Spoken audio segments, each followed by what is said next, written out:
So this is the World of Warcraft BlizzCon Q&A.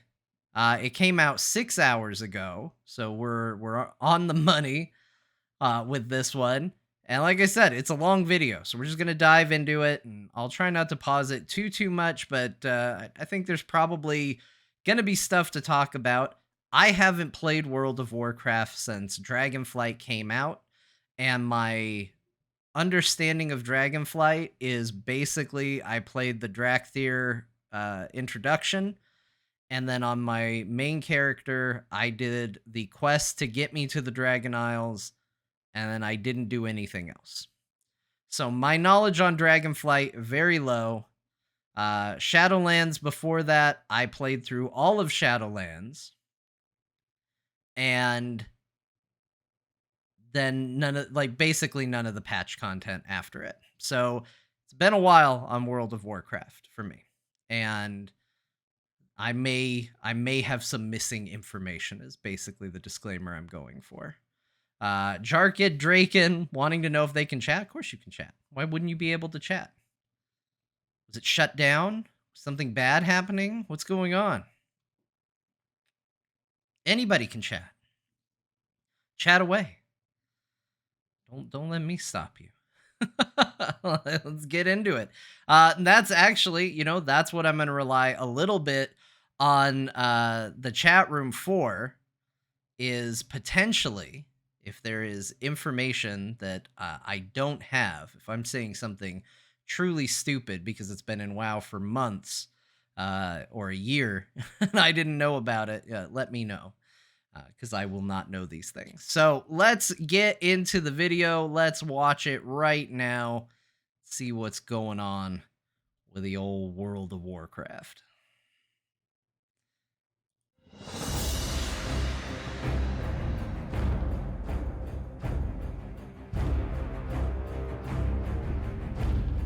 Wowcast. Hey everyone, welcome to Wowcast. Star Mike's Today we're going to have the Q&A about the War Within. Please introduce yourselves. Hey everyone, I'm Ian Hasikostas, Game Director on WoW. Hello, my name is Morgan Day. I'm one of the Associate Game Directors on World of Warcraft. We got Thank you Ian guys and so much Morgan for hanging out with me. And let's go straight to the questions. Our first question is from Fuser from the Warcraft Community Council, and they ask, in the near future, will a 2024 roadmap be revealed? Okay, I can't say that is something we're working on in the near future. Hopefully. My pause button didn't work. Why didn't my pause button work? All right. So first of all, I think having a roadmap is super important. There are people right now in the Final Fantasy XIV community that are a little annoyed because it's predictable. And I can understand something being too predictable. But let me tell you what is more annoying than being too predictable. Being so unpredictable that at the end of an expansion, you're like, I basically did not get value for this thing. And one of the things that has bugged me about Blizzard, World of Warcraft specifically, is that not knowing what you're going to get in an expansion. Is this going to be a good, well-supported expansion with lots of patch content, lots of new things? Or is this going to be like Warlords of Draenor, where you talk about a lot of things that all get cut and you dedicate an entire patch to the selfie cam? Not knowing these things is a problem. So I think roadmaps are good. I really do hope we continue to see the trend of that happen, because I think it is important to give people a rough idea of what to expect from their content, especially if we are going to be getting faster expansions. That's going to change the dynamic of what expansions look like, and we're going to need to see a better idea of what that looks like if it is indeed changing. Hopefully we can roll it out in the next couple of months. We love the reception, to us pulling back the curtain and setting expectations for what 2023 was going to look like. We're just, buttoning up some final details, but want to have a similar picture that we can lay out for 2024. I can say that even after Guardians of the Dream, that's just rolled out this week, players can expect 3 more updates to Dragonflight before War Within pre-patch. So we'll have all the details when the... All right, that's interesting. 3 more updates. So I think they did say it's the last raid tier, but 3 more updates before pre-patch. So that would be, what are we on? We're on 10.0. So that'll be 3 more updates and then 10.0, which would be pre-patch. Pretty sure that's how that works. I don't remember. the Been roadmap too long. lands. Our next question is from AJPST on the WoW subreddit. They ask, what do you guys think about the 3-day early access? Yeah, so obviously we've seen a lot of discussion about the early access aspect of the Epic Edition in the last few days.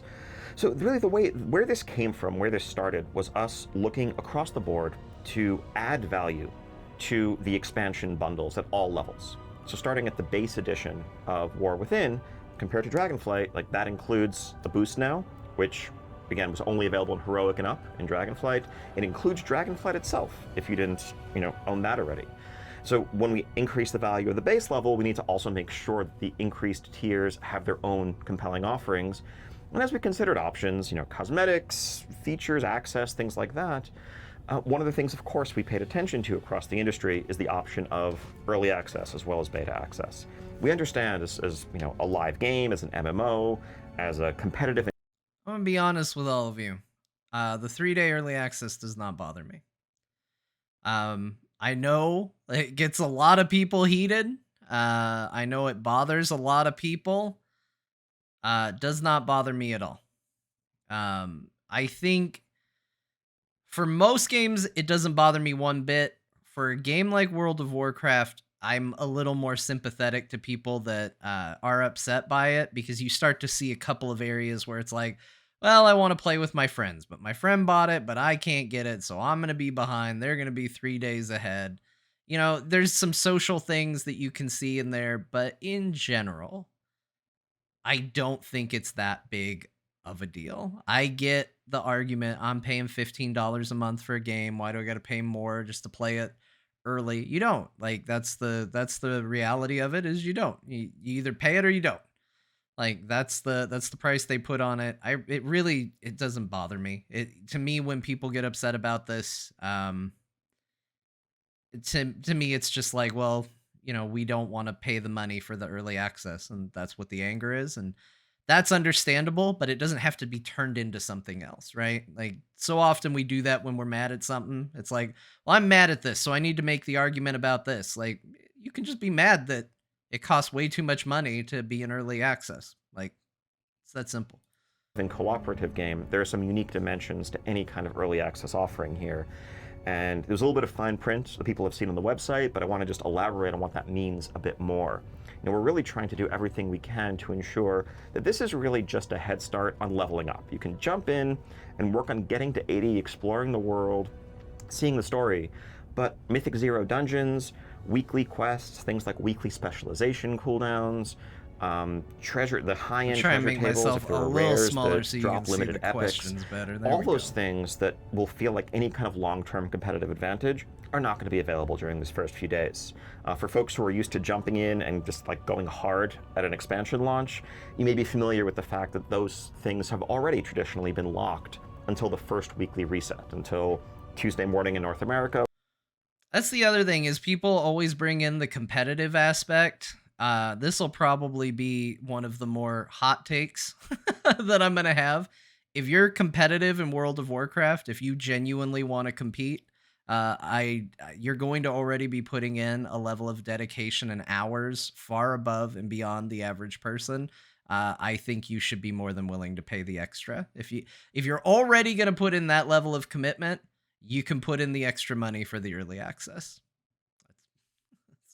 If you can't afford the extra money for that leg up, but you totally think you're going to be a competitive race to world first kind of person, then you confront the money for the more expensive version. Like, I think that's just that simple. Yeah, it's not going to bother me. I level so slowly. I don't need the head start. I might do it because I'm a sucker for collector's editions. They usually will get me one way or another, but I don't know. I haven't even bought the game yet. We're seeing if I'm going to buy in. Wednesday morning in Europe, Thursday morning in Asia. That is staying the same. We're just kind of pulling in that week 0 starting point a bit. The goal here is to make sure that, certainly by the time season 1 starts, if you have 2 players with similar playstyles side by side and one of them had early access and the other didn't, you really can't tell which is which in terms of any competitive aspect of the game that matters. So it's looking to offer increased value where we can, but also roll it out and manage it carefully to make sure that it's fair. Our next question is from Zyxlein from Germany. And they ask, if expansions are supposed to be released faster in the future, will that have an impact on the amount of content per expansion?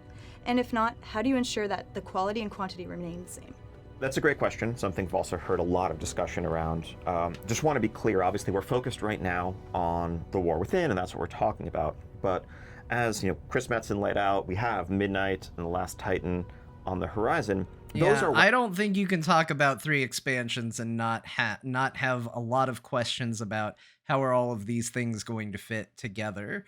I think that the big challenge for them is going to be selling people on what an expansion looks like going forward with a more narrow focus. I actually think War Within is probably going to be the easiest sell because it seems, at least at this point from what we know, it seems like the most you're going to a completely new place, you're meeting completely new people. When they talked about the next 2, it was a lot of these are taking place in the old world. And when it comes to that, I think there's going to be a perceived, well, if we're still in the old world, how much work did you need to do? I do think there starts to be value questions there. So it will be, I think it'll be more interesting to see what the next 2 expansions look like. But I do think building up expectations for what expansions are going to look like going forward is pretty important. WoW expansions. And we're not trying to, do some game shrinkflation here. WoW expansions are staying WoW expansions, right? When you see War Within, that's 4 zones, 8 dungeons, new levels, a raid, all of that stuff. Again, not saying much about Midnight, but I can say it's going to have 4 zones, dungeons, a raid, etc. And so really that's what we're holding to. Now, we've made no secret of the fact that we want to reduce lulls and gaps in our content delivery over the years. A lot of the investment we've made in growing the World of Warcraft development team in recent years has been building towards realizing this exact goal, being able to deliver a steady patch cadence, content update cadence like we've seen throughout Dragonflight, while still being on track for a big, ambitious expansion offering on schedule. And when you opt into War Within, you're not just signing up for what's there at launch, you're signing up for a continuation of that frequent Dragonflight-style update schedule. Our main goal is to ensure that we're telling the story without meaningful pauses or lulls, but also at the same time not rushing through it and giving each, whether it's a narrative beat or a raid tier or whatever, the time that it needs to breathe and for players to really enjoy it at their own pace, with the next thing on the horizon. Yeah, and like Ian mentioned, there's 3 more updates coming in Dragonflight. One of those things will be a Season 4, like we saw with Shadowlands. And, that's an opportunity for us to do some fun experimental things, as well as to kind of revisit some of what we saw in Season 4 of Shadowlands. But there's also some, kind of awesome surprises coming in there that the team has really been looking at ways to, Yeah, that's stuff I don't particularly know about because I was not in Dragonflight, so I don't know how the cadence has been. To use that term that's just so painful for Heroes of the Storm players. I don't know. Has it been good? If anybody out there is playing it, I've heard it's been good from friends. I don't know. I will answer this question from the chat though. Do you have any opinions on MMOs like Guild Wars 2 providing such content without requiring a sub/early access purchase compared to WoW, which has the option for early access purchase, a sub fee, and a premium shop on top of that? Yeah, I mean, I think WoW is obviously going after money. I think that in general, Blizzard has a lot of premium ways to give them money. And I think that, once you put a sub fee on there, I think that you should be making sure it's the same thing as Diablo 4, honestly. As a player, when you play a video game, if it feels like content is being withheld so that somebody can sell it to you separately. Diablo 4, from a narrative perspective, telling the story they were telling, felt pretty good. I'm not going to say perfect or spot on or anything like that. Again, no Diablo in my Diablo game. But I think it was a decent campaign overall. But you go to your armory to, look at your armor sets. And I think it's notable how few armor sets are in the base game as far as art styles. So then when you look at the store and you go, oh, look at all these flashy armors, and they say like, oh no, the stuff in the store is, just slightly different than the stuff that's in game, but then it's obviously better. I think that's bad. I don't think that's good. I think in general, WoW has done a pretty decent job at making the items in its store feel non-essential. But I think anytime you've ever played World of Warcraft, and for the window that I played, it was frequent, where you sat there and you went, boy, I wish there was more content in this game. I wish they'd put a patch out. I wish they'd put something new in this video game. And then they release a store mount. That is a slap in the face. And anybody that's mad about that, I completely get, because if you can support the store, you should be able to support the game. That's kind of where I feel about it. You do one, you do the other. If you've got an overload of content and happy players, throw something on the store. Why not? The more the merrier. But if you got a bunch of people screaming for something to be added to their game and you're throwing up purchase mounts, that doesn't look good. And I think that doesn't look good for a reason. Like, provide really unique experiences to the players and really make sure that Dragonflight is fresh and exciting all the way through as we move into the War Within. Our next question is from many players around the world, and including myself. Will druids have dynamic flight in all of their flight forms, or some, or will there be a new flight form specifically for dynamic flight? If I was a druid, I would care about Can confirm that druids will have dynamic flight in their flight forms. That's Good. how flying is going to work going forward. I'm not a druid, but Our next that seems question like is something would be Watermist from the nice. Warcraft Community Council. Why is static flying not available until level 80 while dynamic flying is immediately available off the bat? May we hear your reasoning for this, please? Yeah, I can take that one. We actually discussed this quite a bit as we were moving into Dragonflight, but something about dragon riding, it just makes the questing experience a lot more engaging and exciting, and it really changes the way you engage with the world. And also, until you've really mastered it, there's a bit more variance to it, where, with static flight, you can kind of like pop up, idle, look around, exactly pinpoint the quest mob, boop, land right on top of it, versus there's a lot more active gameplay with dragon riding, aka dynamic flight. I have to train my brain now. Yeah, to, me like, too. say, dynamic flight. So yeah, we just feel like that's a much more interesting way to engage with the world, especially during level up as you're still exploring. And then we will have static flight unlock not too long after reaching max level. There's probably some really basic things that you might be used to, like explore the world, do some questing. We won't have renown on it. We learned that lesson. And then you'll be able to unlock it very early on in War Within as well. I think that's great. That's a good answer. I never got my dragon riding mount, but I did get to experience a little of the dynamic flight through the Drakthir opening, and I see it as a decent solution to, we want to be able to fly, but we want to be able to see the world, right? Like that's been the push and pull of, can we fly? No. What do we need to unlock flying? Like I've always thought Final Fantasy's method was okay. I don't think it's perfect. I don't think going and looking for a bunch of orbs necessarily is the most fun thing in the whole world, but being able to finish a zone and go, all right, I can unlock flying in that zone if I want, is exactly like that's great. That's nice. I don't have to wait to some arbitrary patch day after the expansion has already come out. I can go do it when it feels important to me. So I like that about the Final Fantasy system. I don't necessarily think it's the most fun thing in the world, but I do like that method.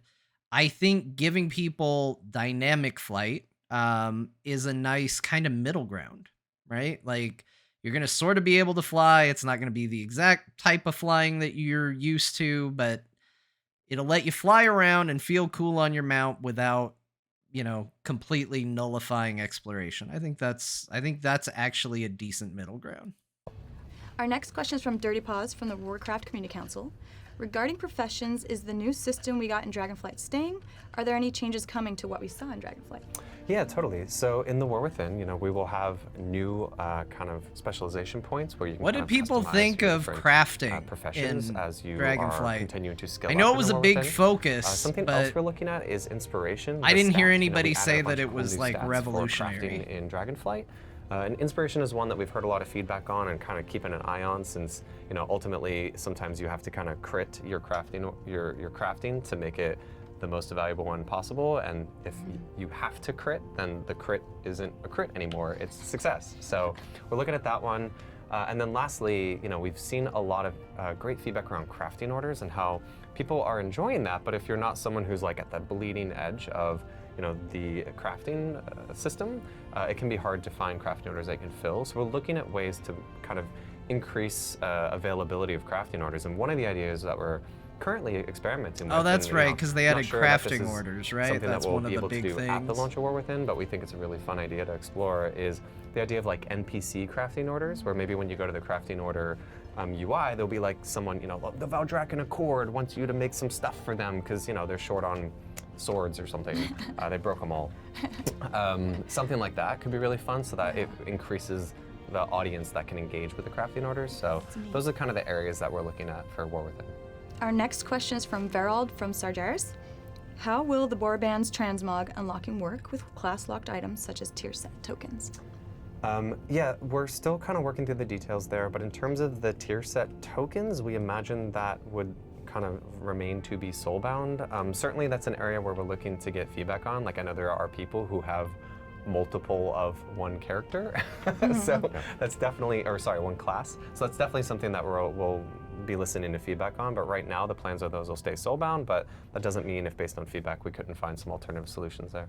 Yeah, I think it's going to vary across legacy content. Set pieces were obtained in some different ways. Right. I think if specifically, as personal loot or otherwise, something is obtained directly as the warrior set, then you'll have to earn that on a warrior. There won't be a way to, when playing your rogue, collect a warrior appearance if it's dropping with class-specific logic.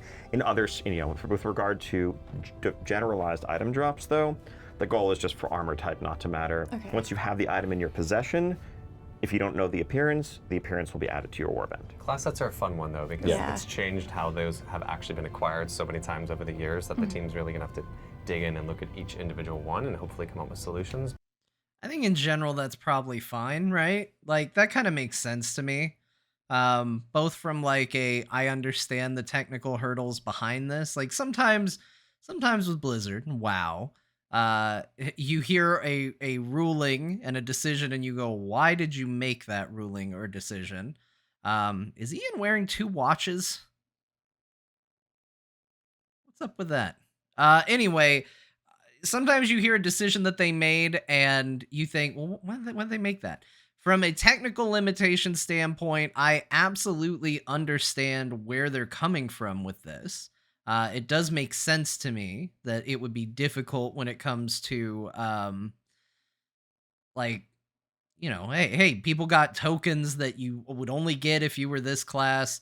And I also think it's maybe okay to have certain, they're already opening the doors quite a bit with this.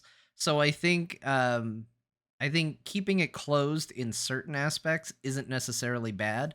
In theory, you're trying to get these appearances for those classes anyway, so then it does give you a motivation. Like, if I unlock a bunch of cool-looking armor for my warrior and then I switch over to my warrior, I'm not just done. Like, it gives me something to then go pursue on that warrior. So I actually think that that's okay. I'm kind of fine with that. I trust them. I believe. Our next question is from Maury from Discord. All right, who asked this?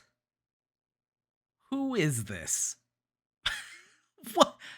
Who is this person? We know who it is. It's Maury. What? Maury, what are you doing? What are you doing, Maury? Why on earth are you this? Okay, I'm gonna let them explain, because maybe they have some insight to why someone would think this. Maybe chat, you can provide me some insight to why somebody would think this. But this reeks of people who have like been told something is bad in WoW, but they can't stand to hear something about the game they love is bad. So they have convinced themselves forever that something that is bad is actually good. There is nothing bad about things being shared between your characters. More things. Oh my gosh, Maury, you're making me sad. It's fine. They've already said they're going to do it. If they want to give people a way to opt out, that's fine. I'm just genuinely shocked that there's someone out there on this platform. Can we opt out of warbands? Not currently. That is not the plan. You will have your warband on across all of your characters. Yeah, delete all we your have discussed characters. certain You've opted elements out. of warbands that maybe you wouldn't want to have available on like a brand new character, right? Like one of those examples is exploration. We know often exploration is actually really helpful when you're leveling a new character to know, wait, where haven't I been, right? So that's one of those kind of. Why can't you do a toggleable map? Why can't, if you've been there, it's crystal clear. If you've been there on another character, it's like a gradient darker. And if you are, it's brand new, you've never seen it, it's the, fog of war. Like, just middle ground it right there. Unique areas where we've looked at and said, like, actually, this is a space where maybe we don't want to do that. Just from a pure gameplay perspective, it would actually be less convenient to have that. So definitely looking at areas like that we can look to make adjustments to. Yeah, I'd definitely be curious to kind of hear a bit more about what's behind this question. Like, if there's someone who's looking to opt out of warbands. Thank you, Ian. Thank you. Ian is on the pulse. He knows. Why on earth do you want this? What are you doing? Didn't you hear the applause when they announced what warbands were? Didn't you hear how happy it made everybody? The hell are you doing, Maury? What aspect of it would you not want defaulted to being inherently account-wide? Because most of this to us, based on the feedback we've heard from players, certainly over the years, feels like universally desirable convenience. But if we're overlooking something, we definitely like to hear that feedback. I'll be sure to. I mean, maybe Maury's the only one in the know. Maybe. Our next question is from Ravage from the Warcraft Community Council. How will account-wide everything work for people who have multiple accounts on one client? Will each account be separated by their licenses, or will all licenses accounts be included in the warband account-wide everything? Your warband, the members of your warband will span your Battle.net account. So if you have multiple WoW licenses, all of those will share warband benefits. Oh no. Now, there are some I don't know how when it comes to that particular. I don't know how I wound up with so many accounts tied to my Battle.net for World of Warcraft. I'm sure I did do something stupid as a kid where it was like, oh, if I get another account, I'll recruit a friend myself or something. I don't know. I got 4 of them, and I don't know why I have 4 of them. The good news is these were all decisions made a long time ago. I don't think it's going to impact me. But I am a little worried of who's going to pop up on my warband if it's pulling in all these accounts. Because I haven't accessed any of those other accounts in a long time. Okay, so I think for starters, when you're looking at the login screen at character select, you will only see the members of your warband on that WoW account. You can't log into a different WoW account. That's crossing some walls that are pretty hard barriers within our system.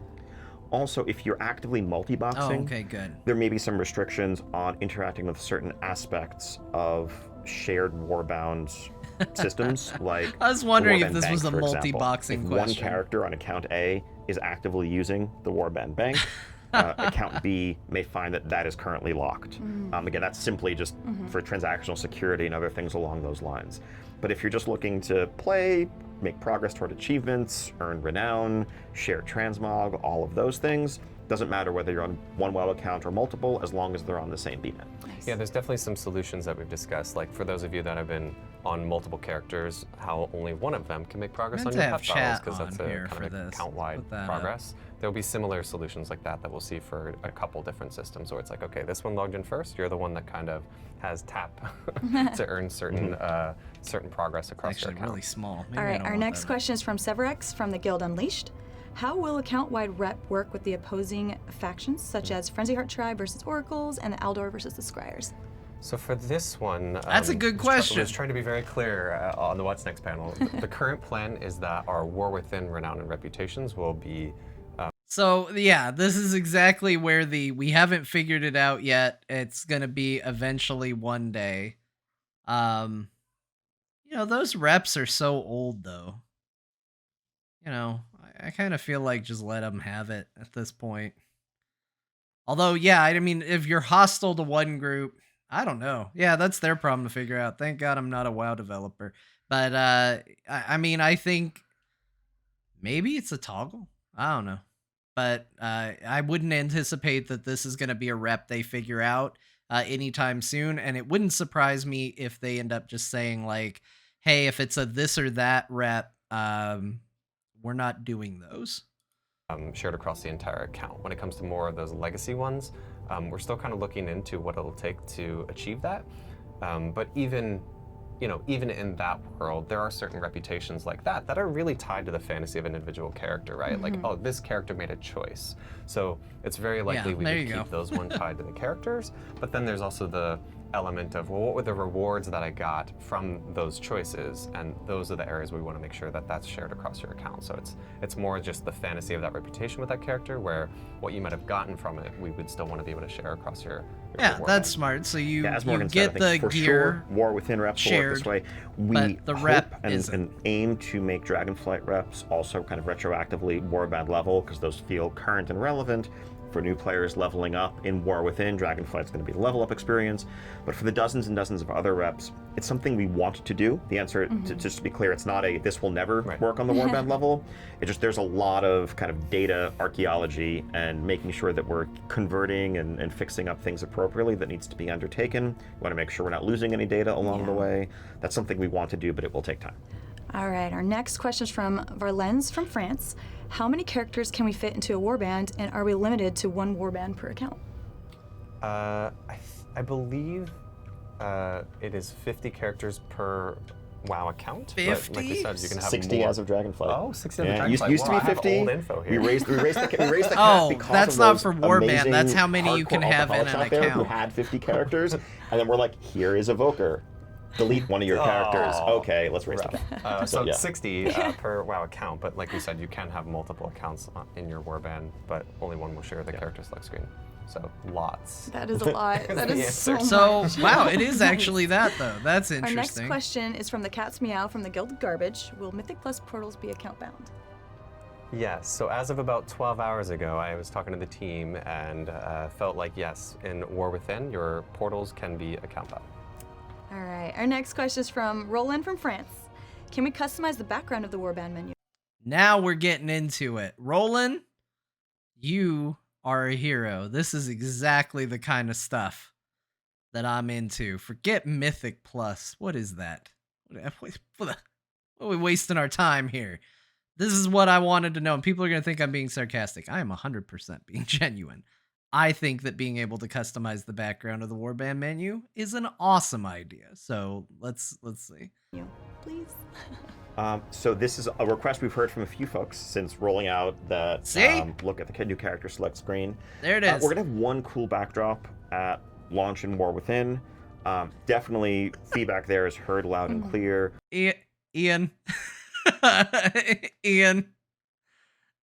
Just because you said it was cool doesn't make it so, but I appreciate the effort. It's one cool backdrop, you guys.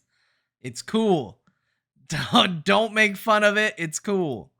We're looking into, I think adding that functionality and customization down the line. It's not going to be something we can do right at launch, but I think as we've said a couple times, we really see warbands as a foundation to build upon. And so, yeah, like the idea that as you reach a certain warband renown level with a certain group, if you could have their settlement, if you like their vibe, you like their general architecture, if you could unlock using their settlement as your back. I've said this for a long time, doing a lot of pauses on this one. You can tell when I get passionate about something. I think that WoW is a game about collecting stuff that pretends not to be a game about collecting stuff. It pretends to be a game that's about Mythic Plus, raids, dungeons, PvP, all that.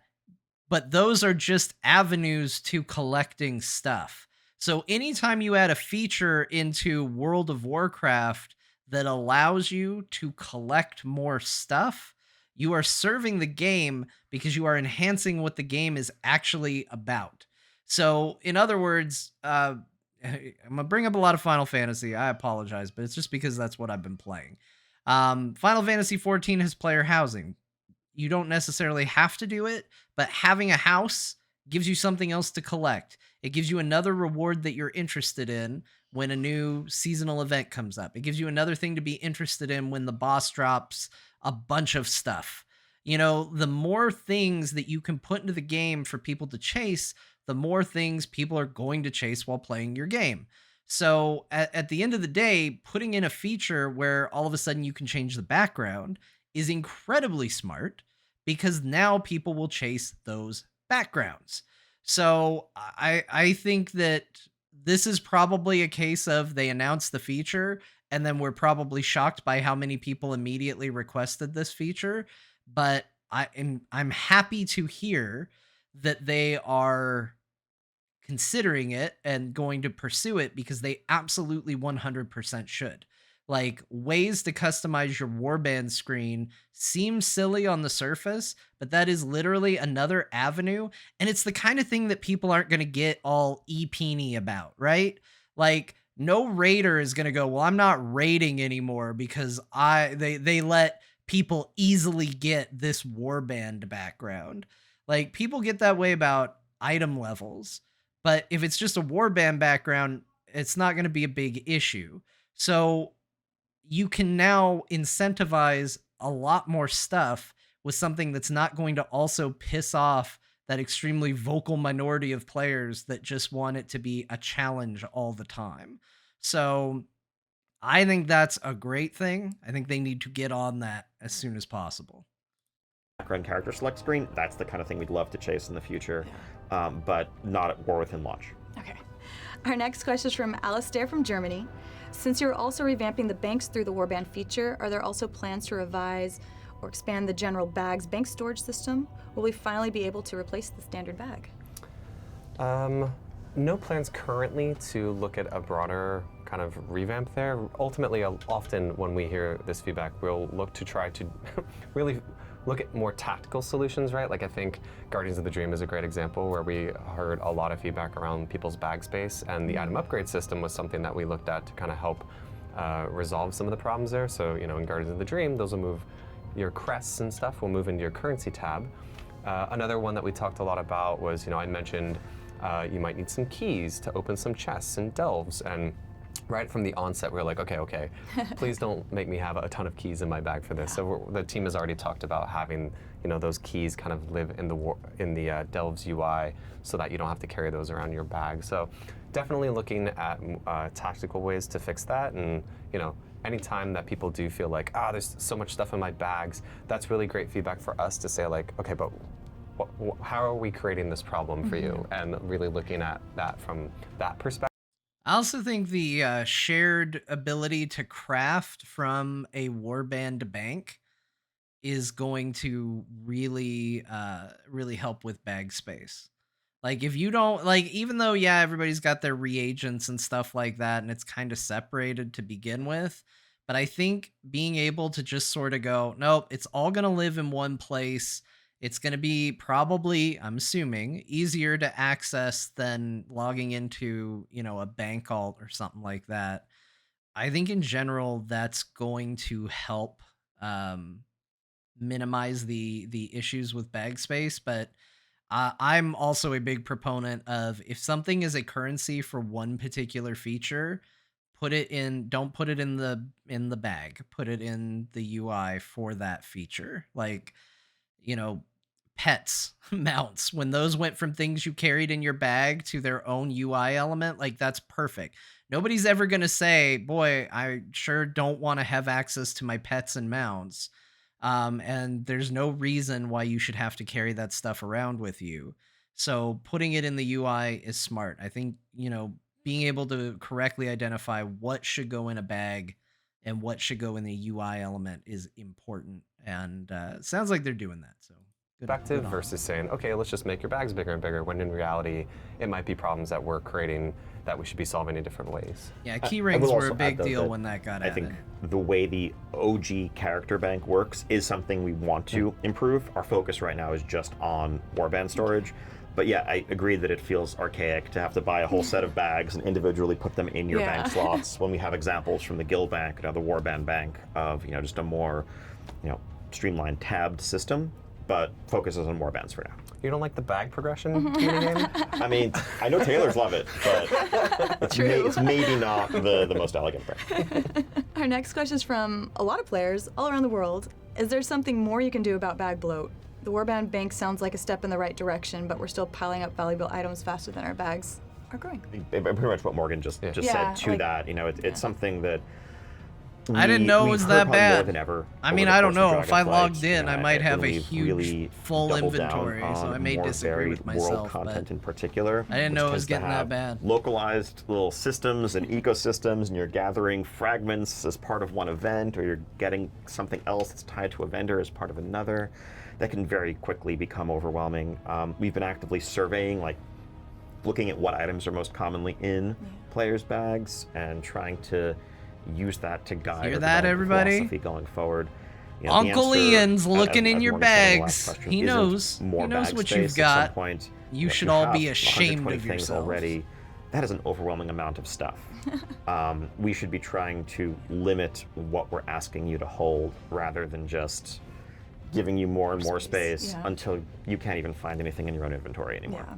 A change that we are making in War Within also that will help to a small degree here is we're actually having, this is so exciting for me, but I'm sure most people are like, what are you talking about? Is there will be subheaders within the currency tab. So we can start to do things like say, hey, here are my War Within currencies. And then say, here's season 1 War Within currencies. And that way you can just say all right, collapse that. I don't want to see all the currency bloat as we've seen in the past. Because a lot of the time the team does discuss hey, should this be a currency or should this be an item in the bag, or how do we want to deal with that? And often the question is, well, is it evergreen or is it seasonal? And if it's seasonal, we often say, all right, it should be an item in your bag because we don't want that to be bloating my currency tab for the whole expansion. But in War Within, having the ability to have those kind of subheaders will, I think, help a lot in terms of being able to leverage that system more. All right. Our next question is from Stud Muffin. Thanks, from Stud the Muffin. Guild Guardians of Thanks Faith. for doing the Lord's work. Will we see the trading post in the next expansion as well? Yep. I mean, it's been... There you go. I'm going to say this. The trading post is the most intriguing feature of World of Warcraft that I know nothing about. I saw it get announced. I was like, that is exactly the kind of thing that they've added to the game that I had wished was a part of the game when I was desperately looking for reasons to log in. So I've never gotten to do anything with the trading post. I've heard it's wonderful and that people like it. If that's not true, tell me. But it sounds like it's a very well-received feature, and I don't see any reason why that wouldn't be an evergreen feature. Again, that's another big thing that I like about this. The positive things I'm hearing from World of Warcraft are things that we've asked for a long time, which is evergreen features. Not something that's going to end at the end of this expansion. And I think that's why you see questions like this.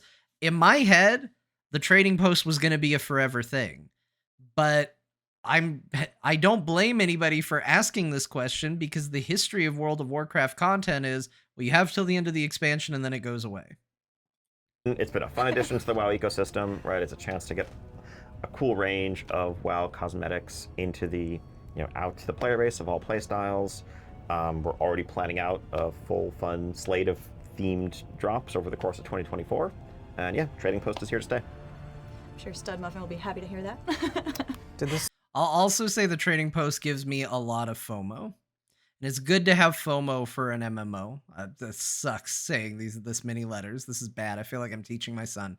But it's I'm sitting here and I'm thinking about, should I play WoW again? What if I played WoW again? And then I think, well, there's stuff on the Trading Post right now that will never be on the Trading Post again. If I got in right now, I could start trying to get some of that before it goes away. And while that's not going to get me to resub, having stuff like that in the game is good. Incentives are good. Sometimes people get real, nervous about it being predatory, whatever. It can be for sure. But like again, this is a game about collecting stuff, and when you have ways to collect stuff, I think that's important. I think that's valuable. Sword go live during BlizzCon? Exactly. Yes. Nice. Yeah. Nice, Yeah. nice. We. I mean, everyone. I'm sure everyone tuning in to this Wildcast Q&A is ultra informed and already knows this. But one of the fun things we did with the trading post was the surprise drop for completing the monthly objective in November of a couple of sort of Sargeras transmogs that would have been spoilery if they'd been there on November 1st, but a few days later. Oh, look at that. See, now I know Did you what just I'm recognize missing. the Now sword? I'm even more FOMO'd. I tricked you. Our next question is from Arbiter from Discord. What about server merging? Right now, most restrictions are lifted, cross-server groups and guilds, item and gold transfers, and region-wide auction house. What can we expect in the future?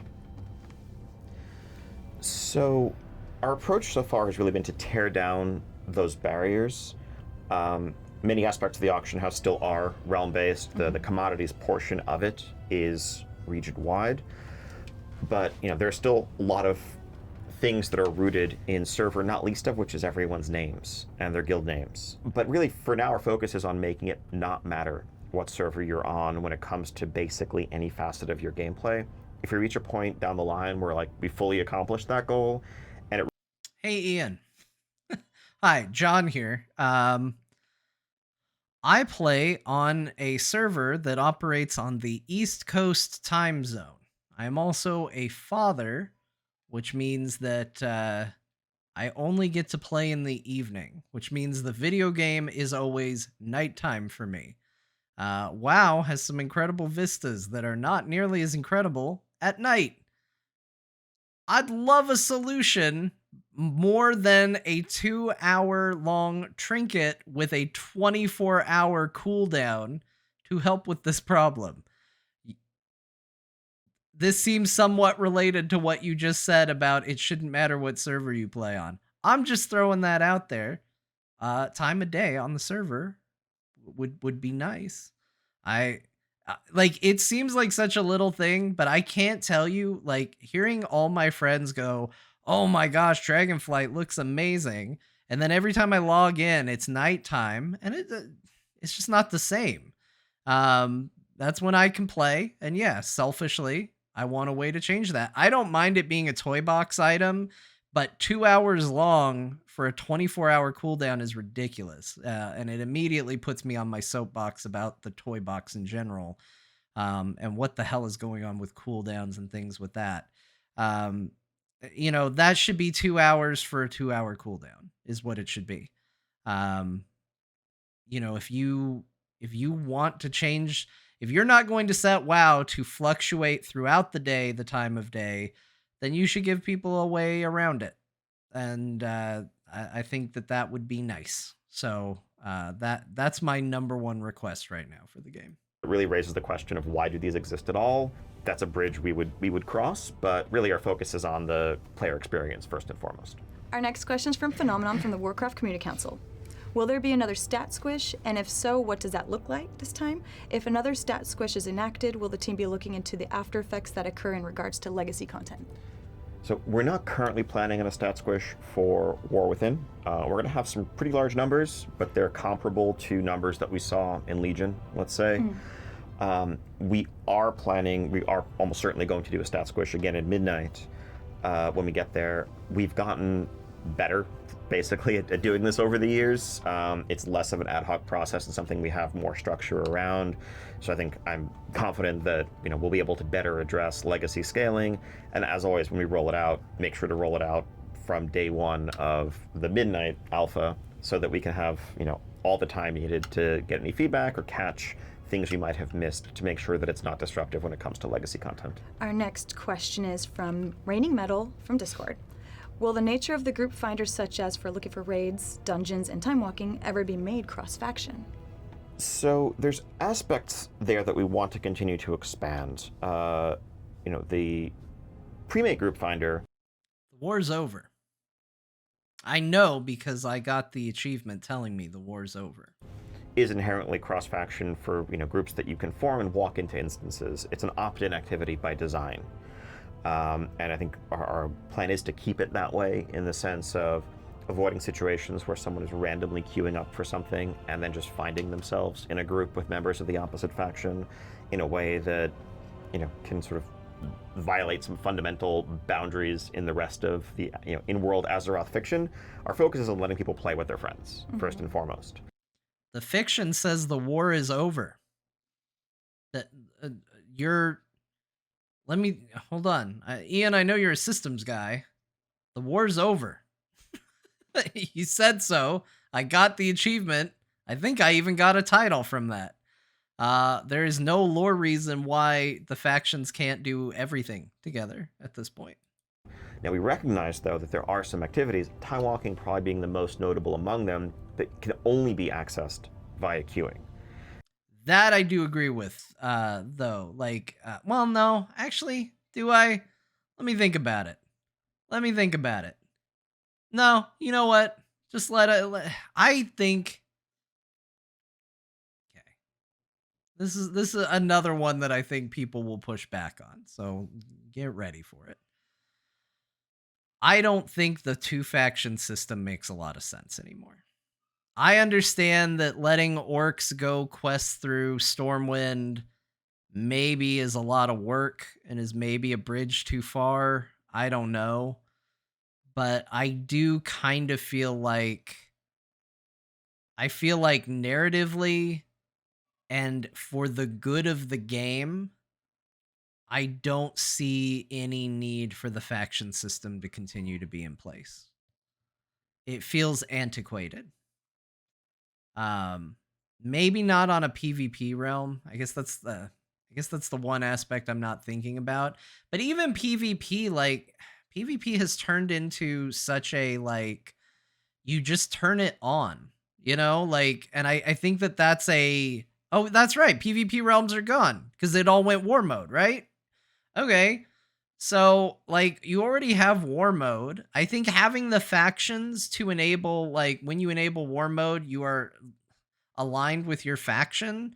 That's really where it needs to be. Queuing up for PvP makes some amount of sense. I don't know. I just feel like we're so past factions now. Why are we doing a song and dance about it?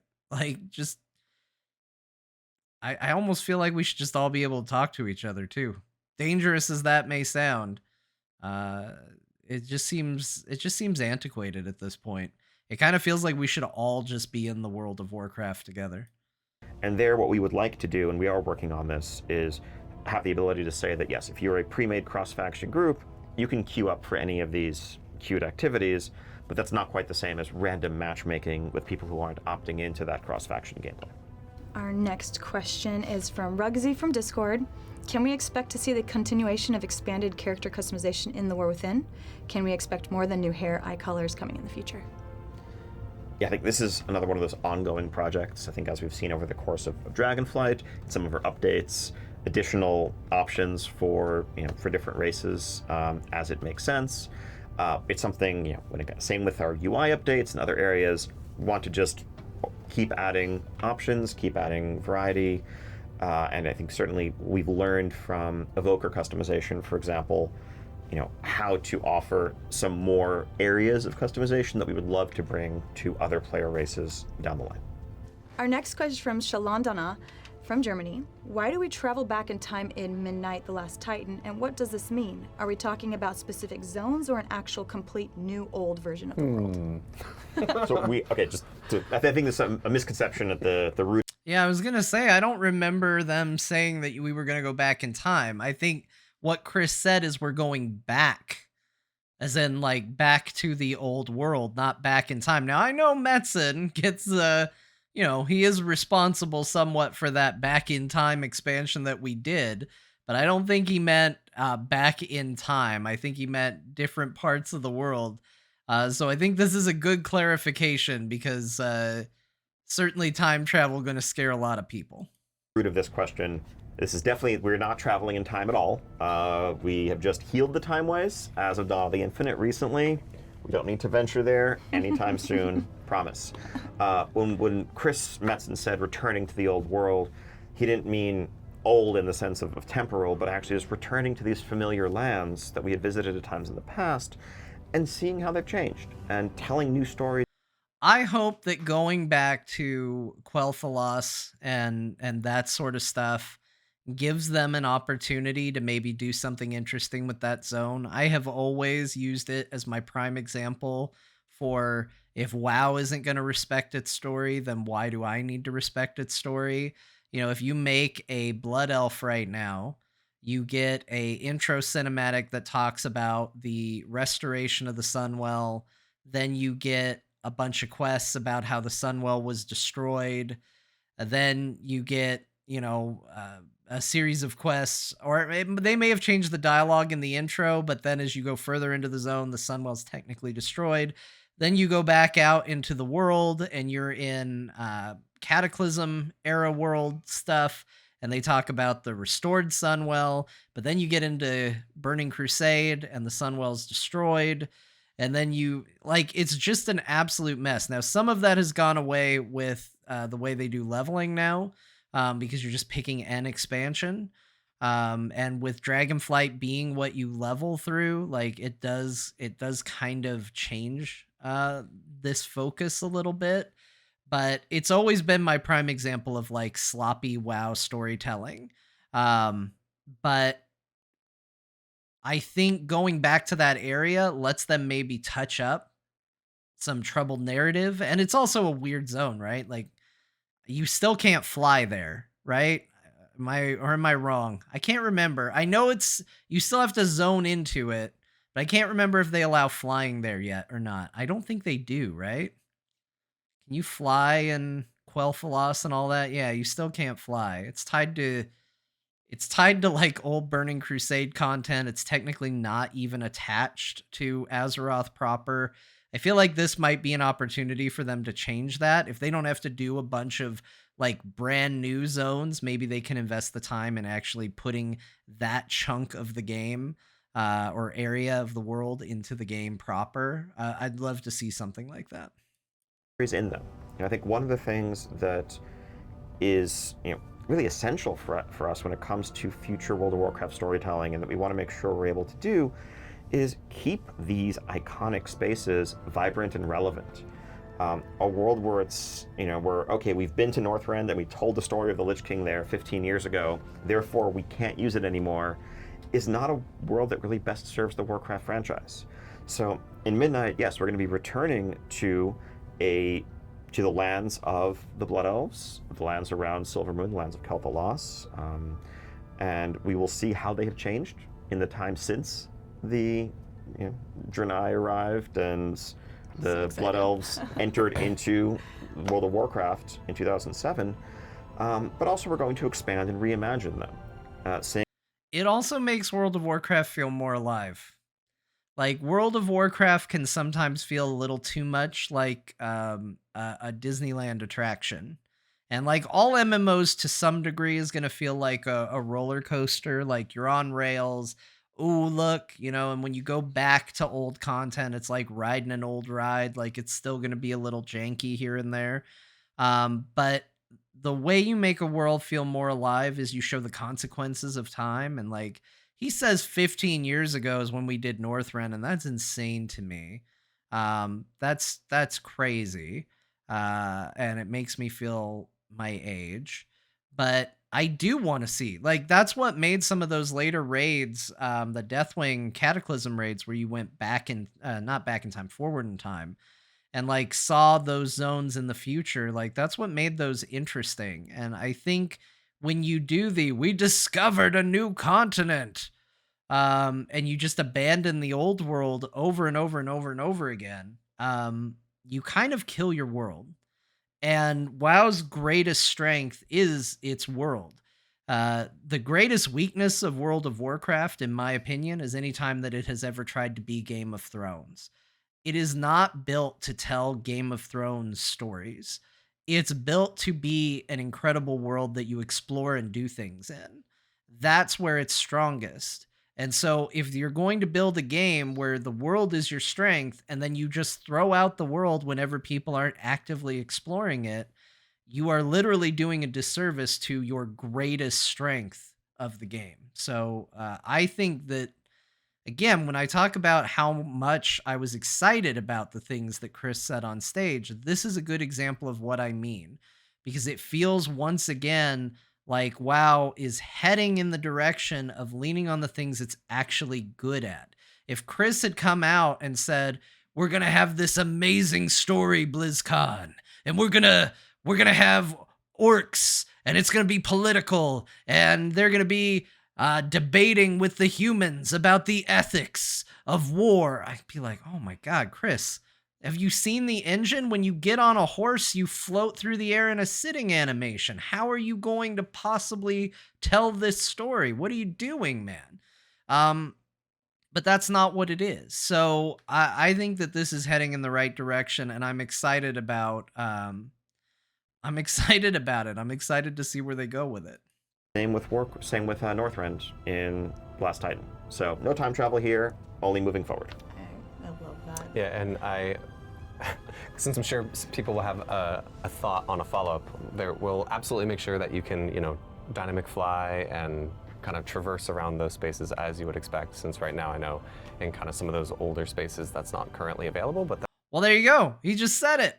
We spent so much time talking about it, he just said it. Dynamic flight and Quel'Thalas and stuff like that. Man, Silvermoon City might seem like a real city one day. that's part of the fun of revisiting those spaces is so not only cool. bringing them up in fidelity in terms of how they look, but also, like Ian mentioned, making them kind of come to current day in terms of the timelines, as well as allowing all those cool features. Yeah. Imagine flying north from the Plaguelands and finding yourself in the space north of the Plaguelands without a load screen. Crazy.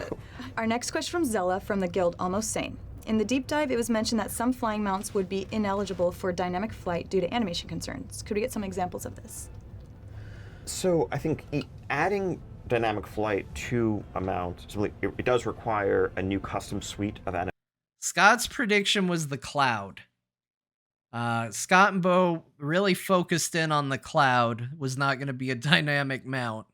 So I just want to point that out before Ian says anything. We can give Scott and Bo some points if they say cloud and robot. So let's see if those get named. Animations for banking and everything else. For some of our flying mounts, that's more challenging than others. There's some that are just simply more awkward to feel reasonable. Think mechanized or I was thinking Mim's head. stuff like that, exactly. Uh-oh. And so we're working through that process. Our goal is we would love to eventually be able to say all of them, any mount that can fly can also dynamic fly, but we have some challenges to work through before we can completely commit to that. So Here's where I'm going to issue a challenge to Ian right now. Ian, I'm telling you, I've seen it, man. I have lived in a world where I have seen a Tyrannosaurus Rex and a gorilla just lift into the air and fly with all the majesty of a gorilla or a Tyrannosaurus Rex walking through the air. I dare World of Warcraft to make all mounts flying mounts. I've seen it done. It can be done, Ian.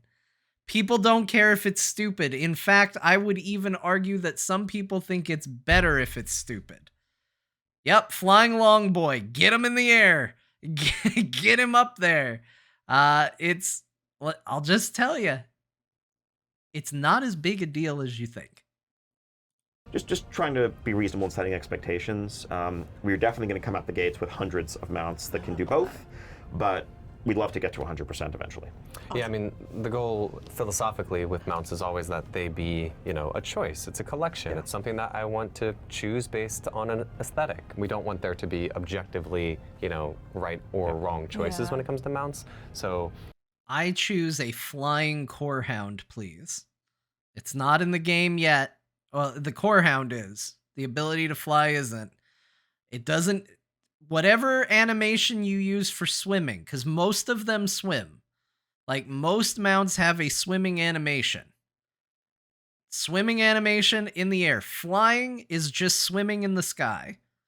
So any mount that has a swimming animation should be a flying mount. effective, the easiest change. Flip the switch. If it can swim, it can fly. It's just air swimming. We really want to get as many of these mounts into players' hands that can dynamically fly, but also, even if we can't quite hit 100%, we feel like it's very awesome to be able to provide a lot of these other cool ones, like we saw Invincible and some other ones in there that were, I'm stoked for those to come out. It's a big deal. I love it. I'm so excited.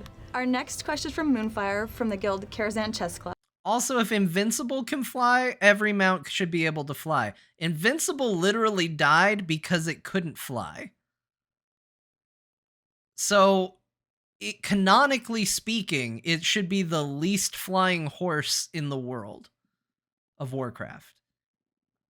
Because that's literally how it died, right? Do I have that right? Didn't Invincible slip on some ice trying to jump and died? So, as far as I can tell, if your lore says Invincible died because it couldn't fly, and now it can fly, then core hounds, whatever, should be able to fly. Make them all fly. Love that guild name, by the way.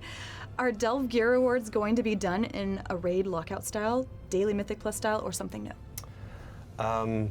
Yeah, so caveat here, this is all subject to change based on player feedback. We're excited to get this into players' hands with, alpha and beta as soon as possible. Currently, what we're thinking is that you'll be able to run delves kind of as much as you would like. We don't want to have lockouts or anything on those. But as I mentioned, there will be these keys that you can kind of collect, both rare and epic keys. An epic key would probably be something that is, given from the Aiding the Accord style quest, like on a weekly cadence, where the rare keys you can earn from doing activities in the outdoor world, and those are a bit more repeatable. And the gear would most likely be coming from those big, locked chests. But you would still be able to earn things like reputation, faction, a lot of other stuff from running a delve, as well as just if you want to kind of see how high you can push in your progression, you'll be able to do that whenever you feel like it. You won't need keys to get in there. So that's the current plan with delves in terms of the rewards and the itemization of how that will flow. And then of course, you'll be able to get gear from the Great Vault from the delves. Yeah. And the current plan there is that you'll be able to kind of fill that outdoor row bar from doing any number of those outdoor activities. But the we call it high water mark, right? How high of the eye level you're going to see from the delve or from the outdoor row would be from, how challenging of a delve you might have done for the week. All right, our next question. Okay, I'm going to give everybody some full transparency. I have no idea what was just said. I zoned out because I was too busy thinking about the logistics of Invincible flying and all of that. And also because I continue to find itemization in WoW the most boring, uninteresting thing in the world. There are some people that care about it far too much that they have become absolute gatekeepers of the game. We worked this hard for this raid so nobody else can have anything. I absolutely hate it. It's stupid. Again, I've played other MMOs now.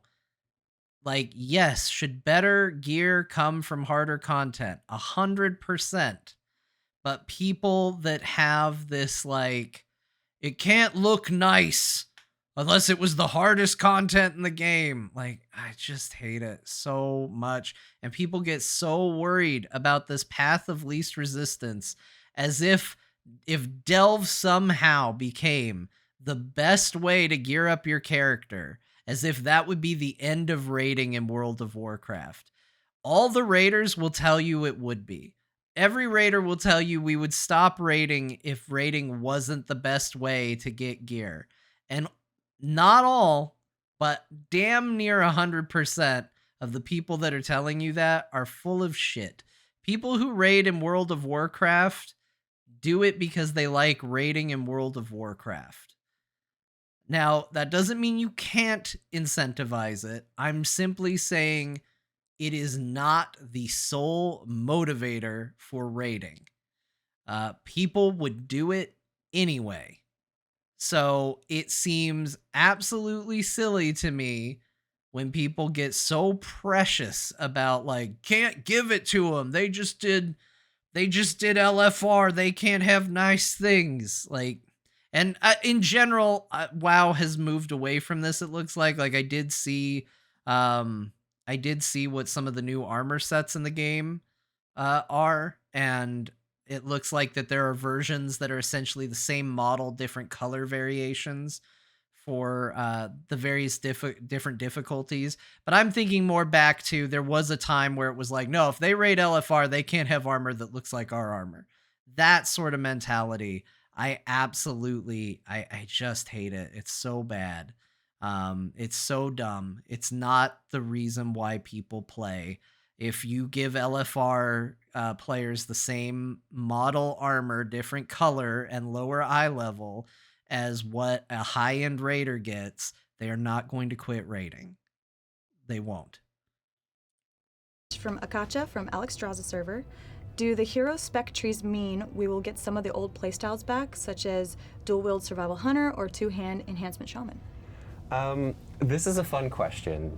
As we were talking about hero talents early on, like one of the ideas I loved was, we were talking about priest and we were talking about Anduin, and we saw him in his kind of like battle gear, and I'm like, wouldn't it be cool to have a priest in plate armor? Like, look at Anduin, how cool is that? And then the more we got to talking about that, the more we were like, that would cause such massive itemization concerns, right? Like, we all meme about like hunter loot, but like the problems that could occur just in terms of like getting gear for different specializations based on, wait, just because you're a different hero spec, suddenly you need this item that I'm not used to people needing. So we wanted to really avoid any of those kind of problems. We do think it's a fun space to explore. Does that matter with personal loot though? Or has personal loot gone away? I mean, I don't know. It's been a long time since I played, and an even longer time since I raided, but doesn't personal loot remove the competitive aspect for, is it gear for me or not?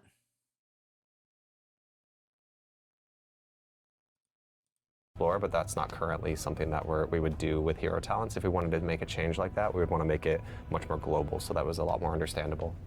Our next question is from Solenis from France. Will archaeology make a comeback in the War Within?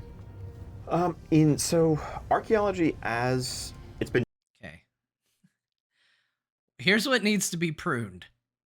Archaeology, inscription, a bunch of crafting professions. Now, I shouldn't say, I'm saying it definitively, and again, I haven't played in so long, I don't know, maybe they've made those good. But it feels like, even back when I was into WoW following it, people were like, are you gonna ever make archaeology good again? Like, it feels like this has been a question for forever. Maybe it's just time to kill it.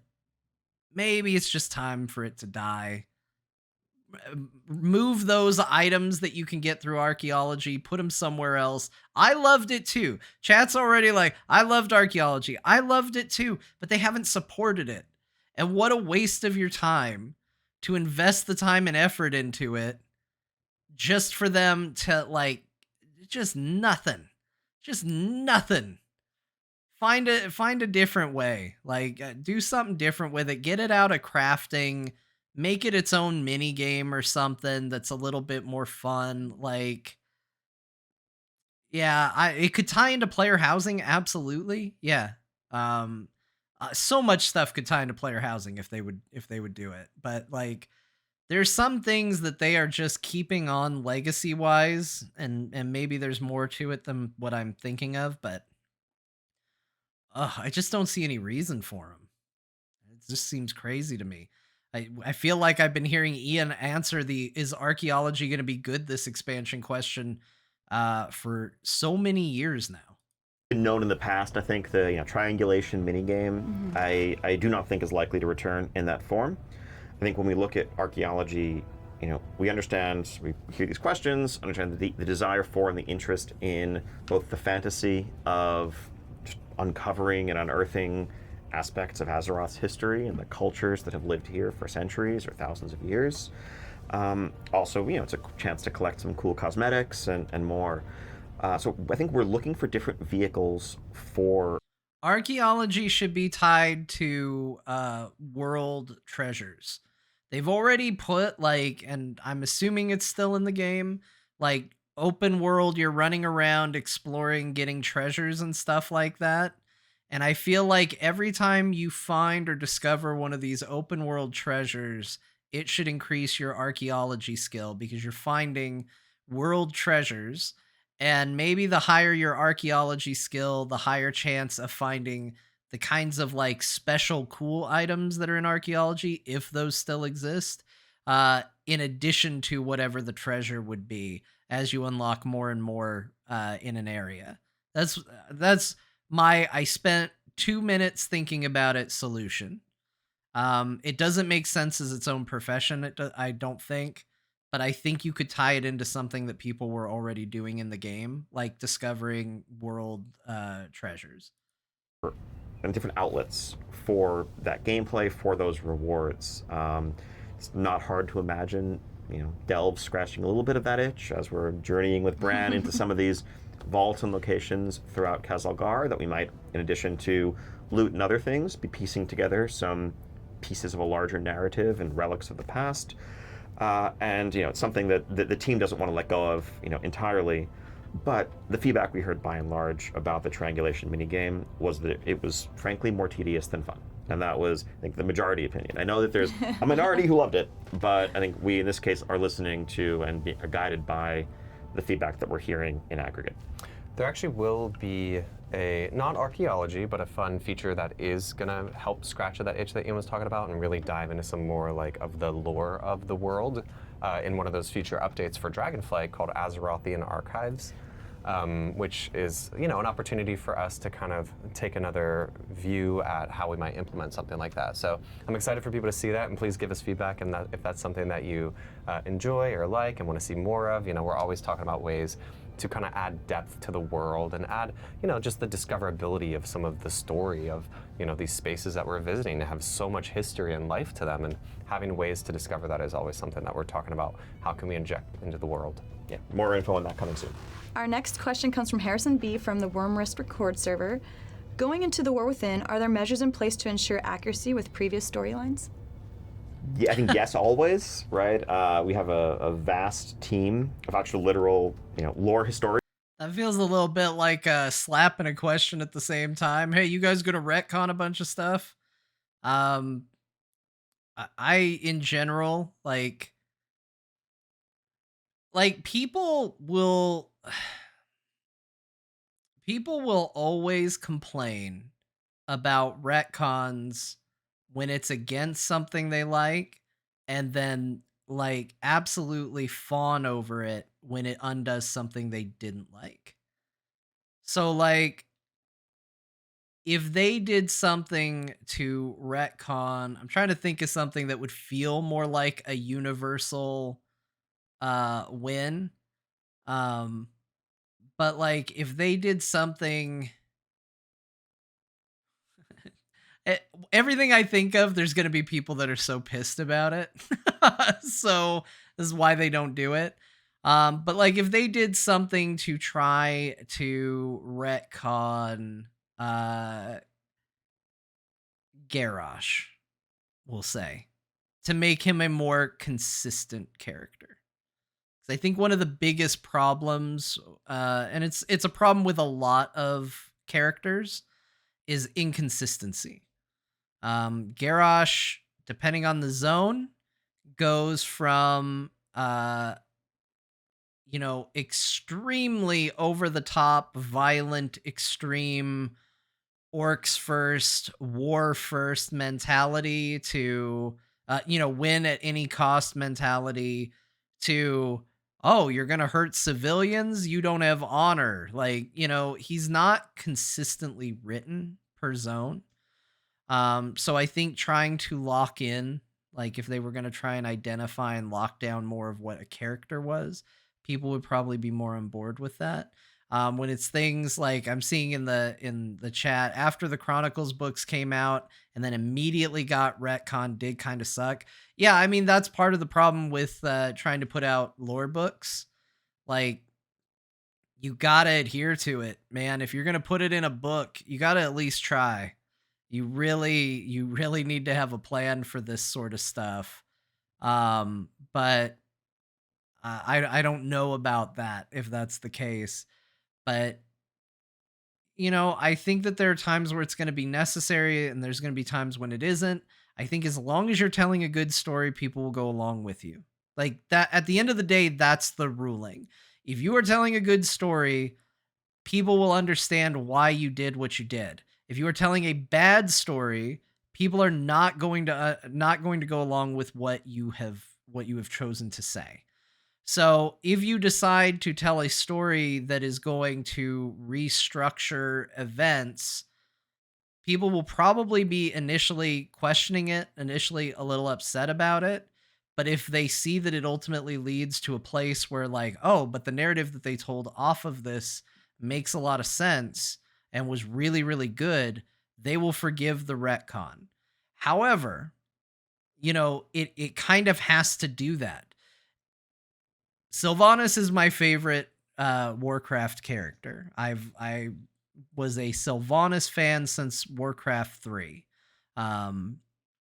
So seeing that character make so many like ups and downs and all over the place, uh like she suffered from retcons to a degree, right? It's hard to call it a retcon. It's just like inconsistent writing, like what I talked about earlier. Like she would go from tragic to villainous to sympathetic to villainous to misguided, just like all over the place with Sylvanas. And the truth is that I wouldn't mind any one of those versions of Sylvanas. I'm not such a fanboy that I think she has to be a heroic character, but I do think she needed to be a consistent character. And there were times where they tried to paint her heroic, and there were times where they tried to paint her sinister and evil. And I'm fine with one or the other. I'm not okay with trying to do both. And I think that feels like a retcon that feels bad because it's not making anybody happy, right? Like, it doesn't matter if you liked Sylvanas or not. That storyline was frustrating. I don't think there's anybody that looks at that story and goes, well, that was good. I think most people got sick of it. I think most people didn't like it. And so overall, the decisions they made with that character are not satisfying. I would have loved to have seen, Sylvanas in the Anduin seat for that cinematic. But I wouldn't suggest that that's what they do because everybody is sick of the character and they did that to themselves. So for me, I'd go like, oh, hell yeah. That like Anduin's lines and the lines to him fit, I think personally better for Sylvanas than even Anduin.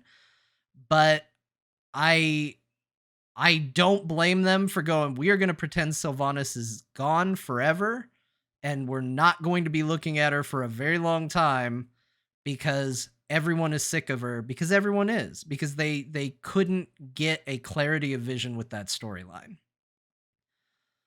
So it's kind of messy, and that's kind of where, but my point is to the retcons, because that's what the question is, right? I think it is okay to retcon your story as long as it is in the service of a better, stronger narrative and you couldn't find another way out of it. In our story and franchise development group, we have a fellow by the name of Christopher Metzen, who knows a thing or two about, just the broad arc of Warcraft history. And yeah, just an amazing team of narrative and quest designers and folks who really live and breathe World of Warcraft lore. It's a big, complex space to keep track of. Obviously, we will occasionally miss things. Cue red shirt guy, but by and large, we do everything in our power to keep it all straight and make sure that we're not forgetting anybody. I think something that Taryn Gregory focuses on in particular these days, which is particularly awesome, I think is really tracking and charting the character arcs of all of our major characters, kind of diagramming that out, understanding who's going to be in the background at a given time, who's going to be in the forefront and central to the story, making sure, again, that we're not forgetting anyone, and that if we reach a juncture in our narrative where it just really makes sense for a certain character to be there, they would not have sat idly by while something happened, we're going to make sure that we pay that off and don't neglect it. So, yeah. And also that they're speaking with one voice, right? When you have a team as awesome and as Epic as the World of Warcraft team, there's often multiple people working on individual characters, and making sure that there's consistency across those characters is something that the team's really been focusing on. That was an extraordinarily nice way of saying what I said. It was an incredibly generous thing that to say it that way. I'll say that because inconsistency of character has been a big problem. And I think when he says it, I think he's talking not about like what we're talking about with a big example like Sylvanas. We've heard stories behind the scenes from very credible sources that her story arc in general was a particular employee kind of going into business for themselves and saying, nope, this is the direction the story's going in, and this is what we're going to do, and this is who's doing it. I don't think that that's necessarily what Morgan is saying with this, but I do think it is important that they are keeping in mind that if a character says something, it should be true to that character no matter which person behind the scenes wrote it. And I think that doesn't always happen. I think that there have also been times in WoW's history where it did feel like everybody was speaking from the same voice, and that was particularly disturbing. Like you need there to be conflict. You need there to be people that just aren't going to get along, that are going to view the world in a different way. That are going to say things that other characters might not say, that do things that other characters might not do. And I think that having that is important, and you don't get that if every character is speaking with the same voice. I really want to see Terran's document on how he tracks all that. Yeah, they think Always Sunny whiteboard meme, basically. Pretty close. All right, we have one last question. It's from Wow from Discord. Any chance on porting the multi-stage casting mechanic from Evoker to other classes? I'd love to see it on Chaos Bolt. No plans to extend that out in the War Within. When we have new kind of iconic mechanics like that for classes, we like to kind of keep them sacred for a little while. And we're not quite out of that window yet, but it's certainly something that, trust me, the team has talked about and they're excited to explore in different spaces. There's obvious examples like, Chaos Bolt's a fun one, but also Hunters are one that I've heard the feedback a lot of times, like, can I just pull the bow, more and more? It's very iconic in terms of gaming mechanics. So definitely something we're talking about, but not something that we're looking to extend in the War Within. Thank you so much, guys, for talking about the War Within today. Thank you all for the amazing questions. This is really just the tip of the iceberg, right? It's so exciting for us to pull back the curtain, show everyone what we've been working on and what's coming your way next year. I know there's many more questions out there. We're going to keep looking to get information out to all of you and just kind of continue the conversation as we move ahead towards Alpha in the spring. Yeah, what he said. Thanks for being here. Don't go anywhere, guys. We're going to have a Q&A with the Warcraft Classic team. All right, I am going to watch this as well. Especially given so far, I have not committed to playing retail WoW, but I have committed to playing Season of Discovery. That's what I said I would definitely play. So there's definitely going to be some interest here. I am curious how much Cataclysm questions are going to be on this, if any, because I still am baffled by the interest in it at all. But I am interested in Season of Discovery. I am interested in Hardcore.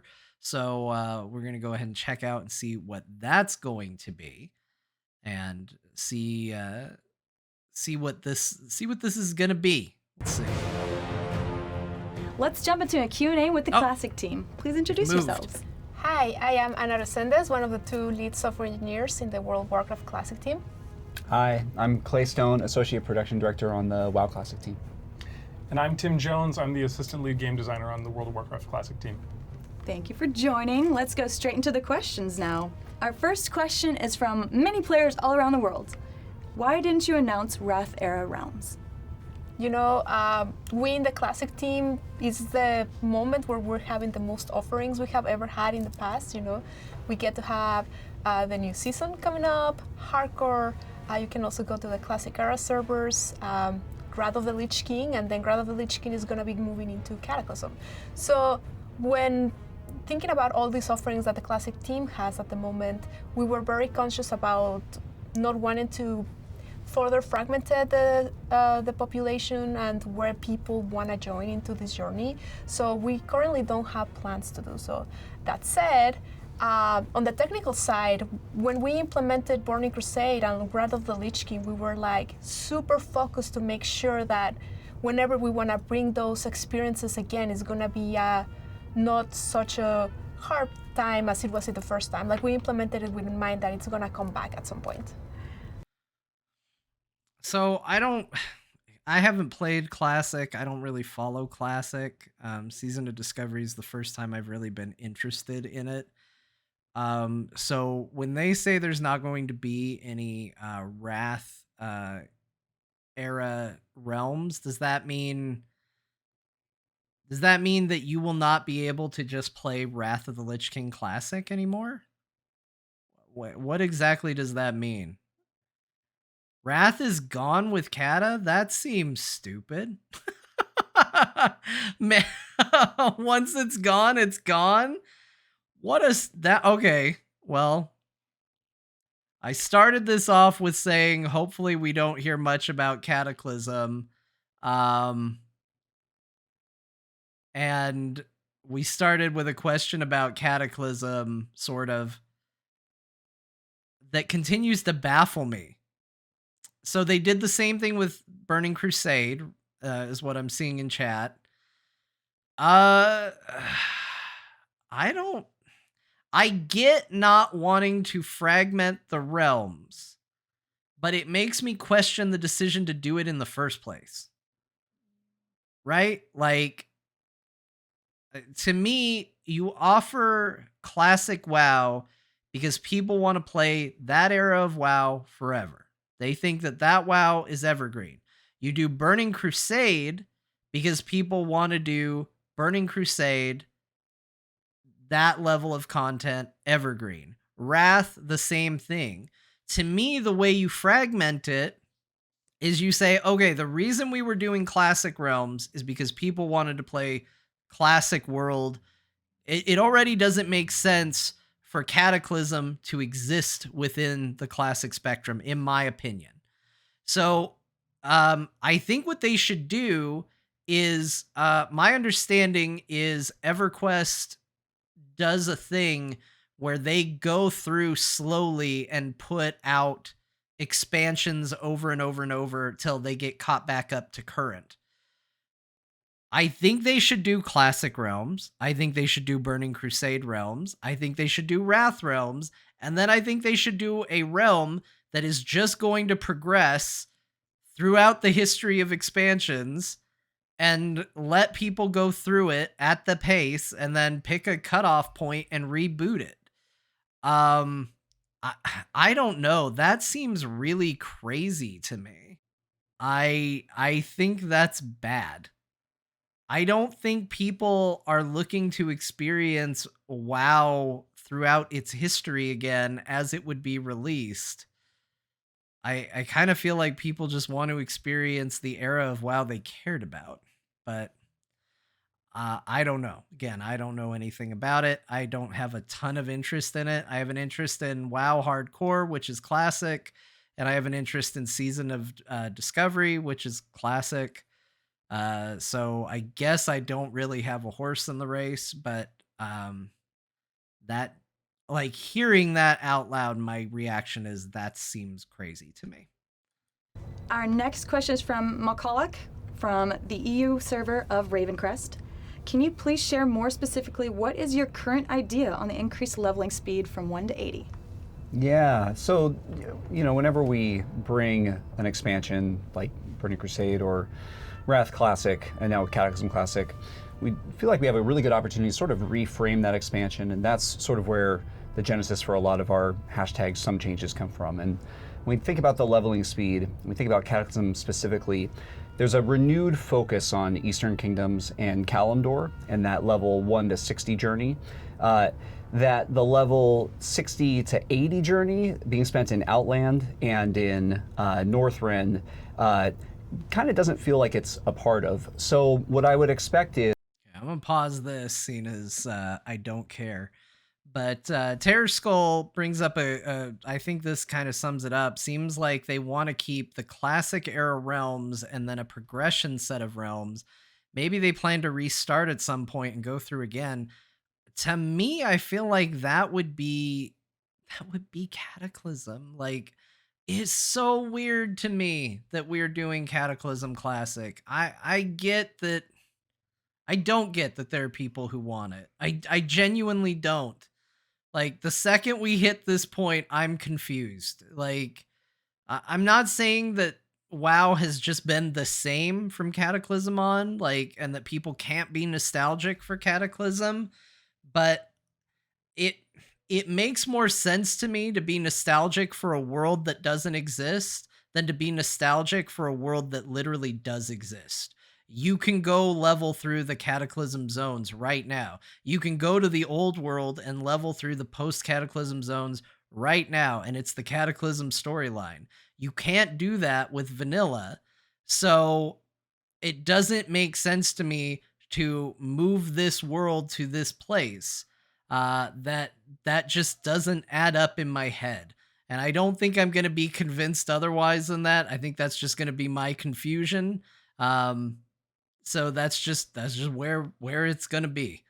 Is for that level 1 to 60 journey with its hundreds of new quests. We expect a lot of players to be there, either brand new players or returning players. And we might not make as many adjustments to that 1 to 60 portion, although I will say we've been incredibly pleased with how well Joyous Journeys has been received every time that we've been able to bring it back for Wrath. It's actually live right now in Wrath Classic. So I would expect to see that from time to time for that level 1 to 60 journey. But the focus, I think, of our leveling changes there are really going to be focused on that Outland and Northrend experience before players return from Northrend at level 80 to complete their level 80 to 85 journey in the main 2 continents of Azeroth. So I would expect to see just some experience increases there, similar to what you would see with Joyous Journeys. Not to take away from any of the content in those level bands, but certainly to get people a little bit quicker to that 80 to 85 portion once they reach that section. Our next question is from Tom L. on ATH server. What will be done to make guilds more accessible and useful in Cata?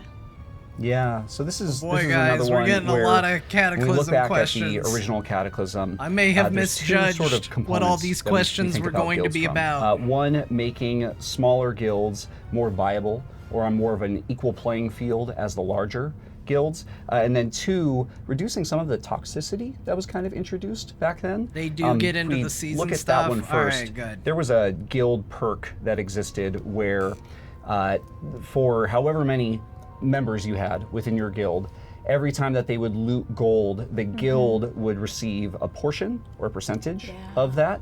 And so it basically then made it super impactful or important for a lot of guilds just to spam invites and try to get as many members as possible. right. I think that's certainly one area that we want to address. And then the other section on the smaller guilds, there are guild experience caps, both daily and weekly, and challenges that players are being tasked with to overcome on a weekly basis. And the larger guilds have a much easier time being able to do that. So I would expect that as we look at what we can do there, I would expect that some of those challenges or experience gains or the ability to reach those experience caps may be adjusted so that smaller guilds can participate in that and unlock some of the perks on a more equal playing field as the larger guilds. All right, our next question is from Awesome on the Paggle server. Can we expect to see the return of the disenchantment button when items are being rolled out? Yeah, short answer, yes. We're planning on doing that on Cataclysm. Oh, that's a short answer. Yeah. Nice. Yes. Can be as simple as that. Yeah. Our next question is from Lilyberry on Grobula server. Is there any solution coming in Cata for the gear score meta making I want to pause it just so I'm not sitting here quietly watching the video for 10 minutes just to chat with you all, seeing as we're all just talking about Cataclysm for some reason. Read Don Treader's response. I truly think classic Cata is a mistake. I think so too. Again, it's definitely not for me. Cataclysm was the first time I ever played WoW and went, oh, WoW can be bad. There were certainly times I didn't like things WoW did. There were certainly times I was more into WoW than others up to that point. But Cataclysm was the first time I played it and went, oh no, sometimes I might not like this video game for a long period of time. And I have seen a couple people say that maybe they're just doing Classic Cata as an effort to get to Classic Mists of Pandaria. I certainly understand that a little better because Mists of Pandaria I did enjoy. I enjoyed the systems, I enjoyed the world, I enjoyed all of that. But I kind of ultimately still feel the same way about Mists of Pandaria, which is if I want to experience Mists of Pandaria, is it going to be exactly the same? No. But I can go back and I can do those zones. I can't really do those raids and all of that.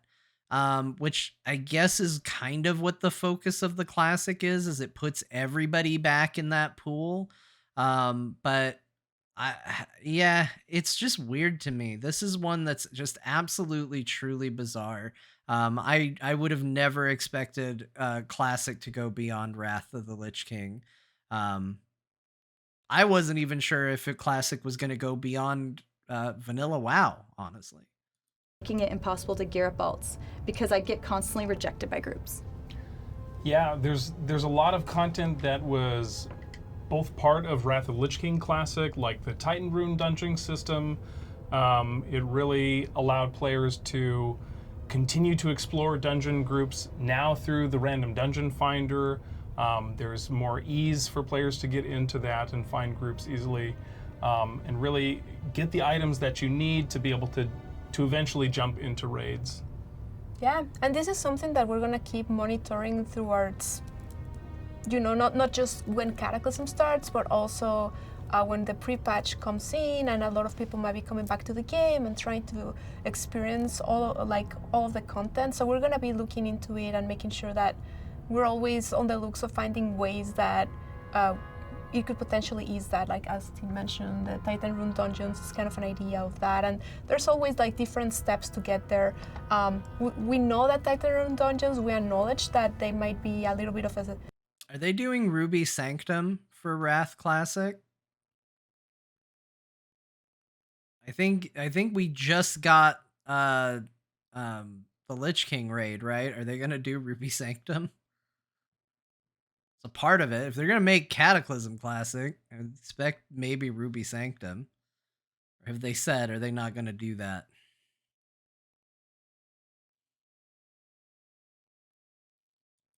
a steep step for a newer character, so you can always start, you know, your journey going into normal dungeons or the heroic versions eventually, or through PvP and getting some gear so you're ready for those catch-up mechanics that we have, like the Titan Rune dungeons. That will be coming into Cataclysm in a different form. Our next question comes from SageMan1923 on the Classic WoW subreddit.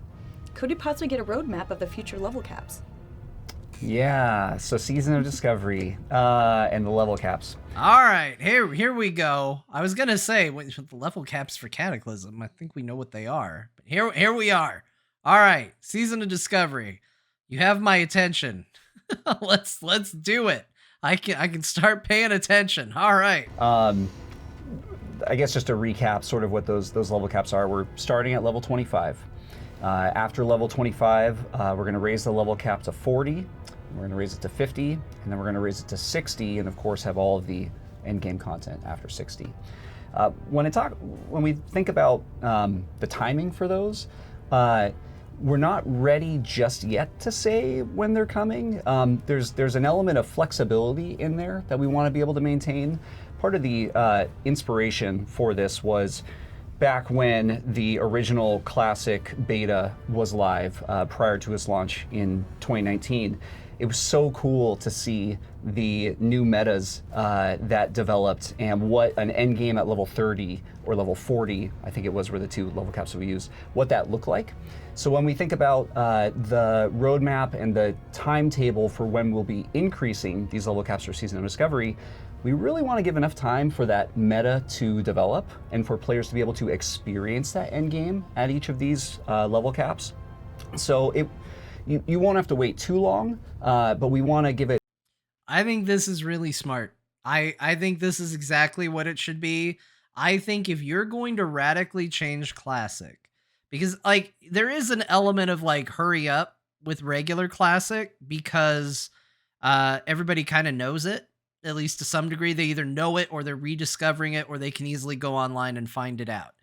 But when you're going to shift that, if you're going to start floating the idea of mage healers and rogue tanks and warlock tanks and stuff like that, there's a ton to discover about the thing. And I think having small stopgaps along the way is going to be more fun for players than just giving them the whole thing and saying go for it, or giving it so fast that you don't let people experiment for a while and try new things. So I actually kind of hope that they don't rush it, because my overall biggest hope from this is that they get a ton of really cool information from this and either turn it into an even cooler season to follow it at some point, or true proper Classic Plus where maybe they just do a full-on expansion to the Classic experience.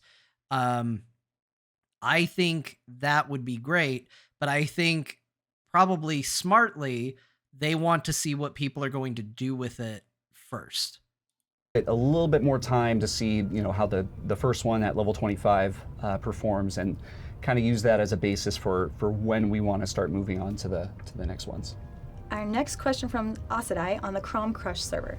Will content from previous level caps remain relevant from chapter to chapter as the level cap is increased?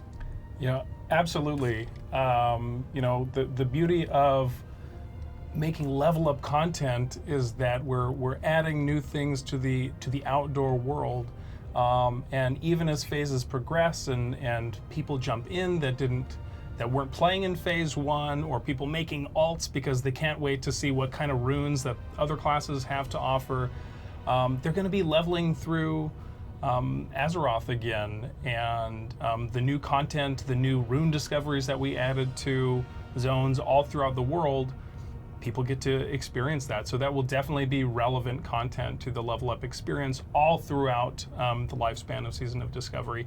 We also hope that the content like our level up raids, that people feel comfortable incorporating those into their level up journeys. Mm-hmm. So if you're in phase 2 or beyond and you can get a group together in your mid 20s, then why not run Black Fathom Deeps a couple times, get a couple great pieces of gear and use that to help level yourself up. Get one of those like new items that we're creating. Yeah. That will aid Yes. you. Yeah. All right, our next Yeah, I think that's good. I think having like level up raids is a cool idea. WoW tends to save all that stuff for end game. I think having a variety of content as you're leveling up not only is good, but also fits with like what World of Warcraft was, where it was like you'd be playing and all of a sudden it'd be like, oh, this is kind of a bigger deal. This is kind of a longer dungeon. This is, like they've shortened them now to kind of bring them baseline, and it was smart to do it. Like it's a decision, like Swamp of Sorrows, right? Like I think a lot of us probably know what it's like to spend an entire day in that dungeon in the Swamp of Sorrows. But at the same time, like changing that to be a shorter experience makes sense, but I loved the experience of the bigger thing. And so I think having like multiple ways of getting through content and being able to raid, do dungeons, whatever, like I think that enhances it. I think that works to its credit. And I think that that's one of the strengths of like not always chasing the next expansion, but going like, no, this is a 1 to 60 experience and we're going to mess with it along the way. This question is from Malzar with the guild Jolly Roger. They ask, is it reasonable to assume that classic raids will eventually come to Season of Discovery as well, such as being able to acquire Atiash? Yeah. So yes, absolutely. So many of those raids are so iconic. We absolutely want to include them. I think at this point, thinking about the Season of Discovery twist on everything, it's possible that they could also come with some changes. When we think about that, we think about They should. Molten Core is iconic, but you can go play Molten Core on regular Classic. Molten Core is not fun. It's iconic, but it's not fun. Find a way to mess with Molten Core. What I would love to see, this is a little out there. Bear with me on this, everybody. But I would like them to see, from modern sensibilities, someone make Molten Core the way we talked about Molten Core back in the day. Like, when you heard stories about your friends who raided Molten Core and then you went and you saw it in execution, the stories versus the execution were very, very different. And so I feel like you could do some really crazy things to where the stories about Molten Core could feel bigger and more epic than ever before. And I don't really know how to put a spin on that, but like, it's one of those things, like when you hear about like the Major Domo fight, it's like, oh, he goes up there and then his council shows up and then he runs away and you get a chest and all of that. Like, it sounds so epic in words, and then you see it in execution and it's a little lackluster. Or you even just hear Molten Core and it just isn't the coolest looking thing. It does look like what it was. It looks like it was thrown together very quickly. I would love to see them do crazy things with their raids. Like, that's what this season is for. Nobody is playing Season of Discovery to have an authentic experience to what Warcraft Classic is. So the only limitations are like their resources and their ability to change it. Everybody wants to mess around. That's what we're signing up for. That's what people are excited for. So I think anytime they make the decision of, should we change it and play with it, or should we just keep it the same? If they're picking keep it the same and they're not sacrificing anything by doing so, like, they should pick change it.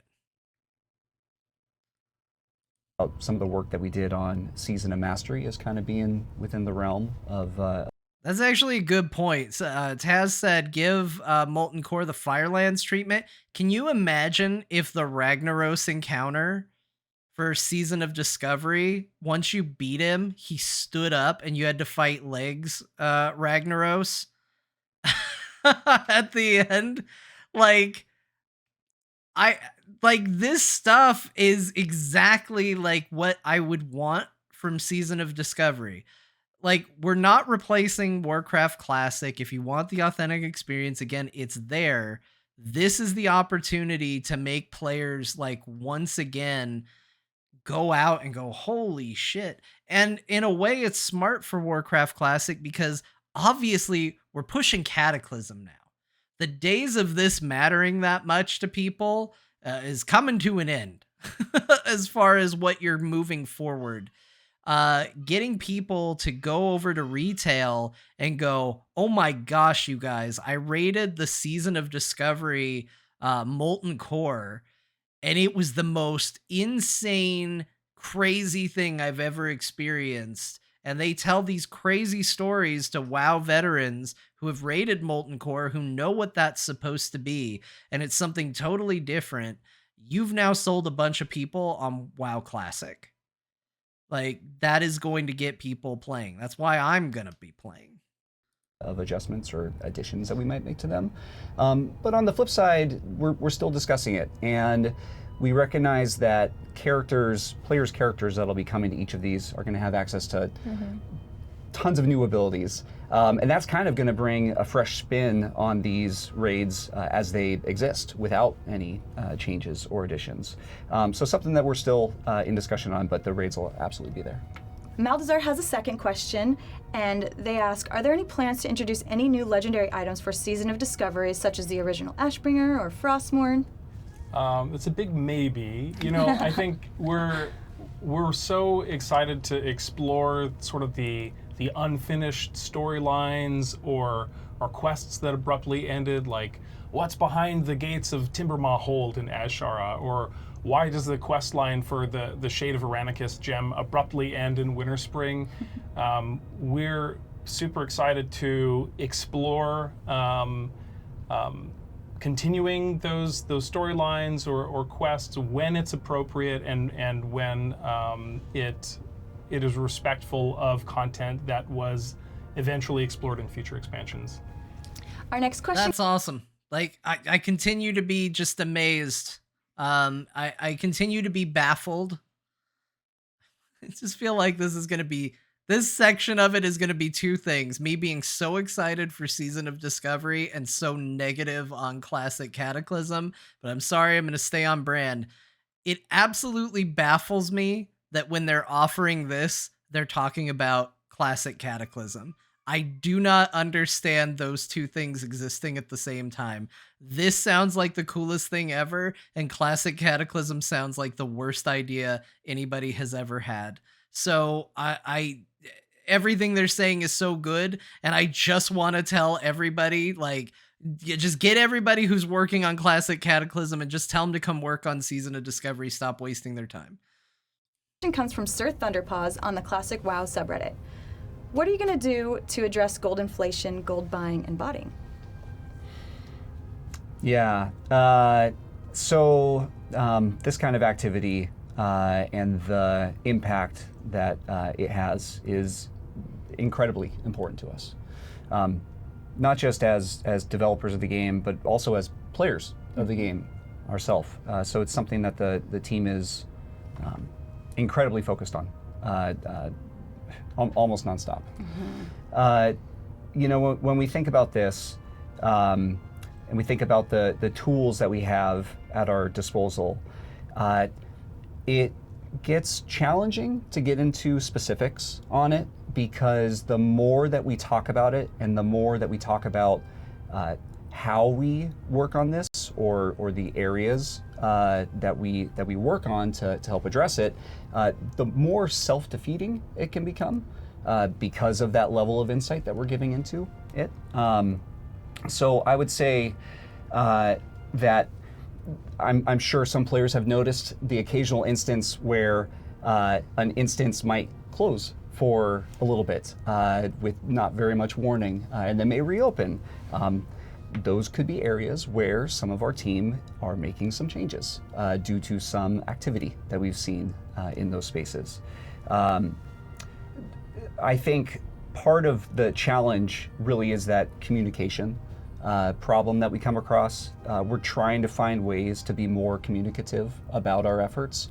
One of the things that we started doing several months ago is working with our community team to post the monthly number of accounts that have been actioned to kind of give some of that visibility into the work that our team and our partner teams are doing in this area. I think bottom line, we recognize that this is a battle, and we recognize that it's a battle that's not going to stop, but we are up to the challenge. This is one that we are not going to stop fighting. The team is committed to. I mean, I appreciate any efforts that are made. I do feel like if you're doing a good job, people can tell. You know what I mean? Like, if you are fighting off bots and you're preventing botting, it's reflected in the world and the player experience. If you're not doing a good job, it's reflected in the world and the player experience. And posting what you've done, like, if you get into WoW Classic and you are just seeing bots literally everywhere, and you are struggling with it because everywhere you go there's bots, do you really care that they posted that they terminated 600,000 accounts? Like, at the end of the day, the player experience is what matters.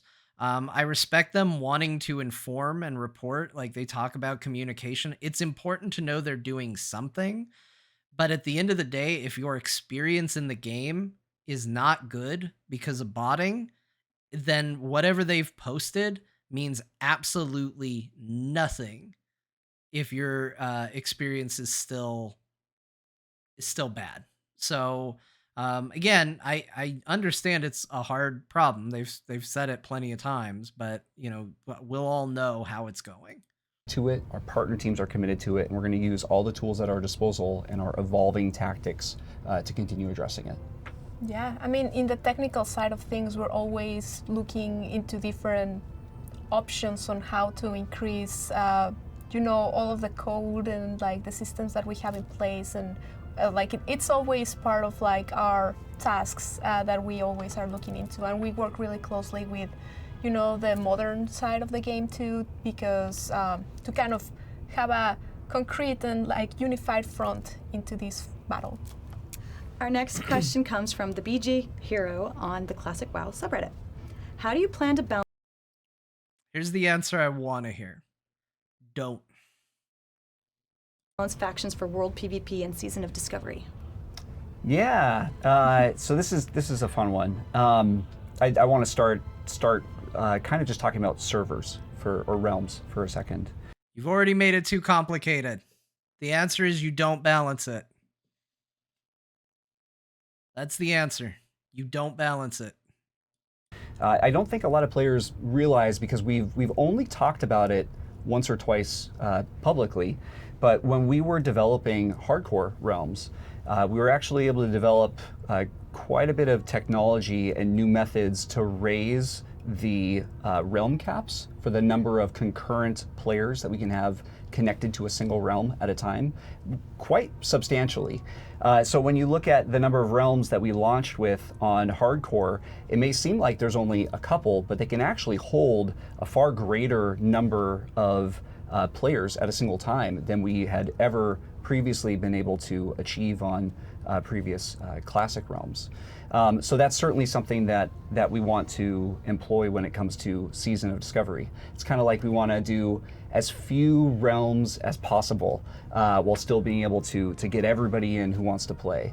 Now that being said, I'm also not an engineer, so Anna, I don't know if you want to talk a little bit more about that or about the PvP side of things and how that's going to be impacted. I mean, we hope that with these, the population kind of regulates a little bit more, knowing that like with less options to choose from, we have seen this in data before, right? When there's not as many servers to choose from the beginning, kind of like the factions start balancing a little bit more.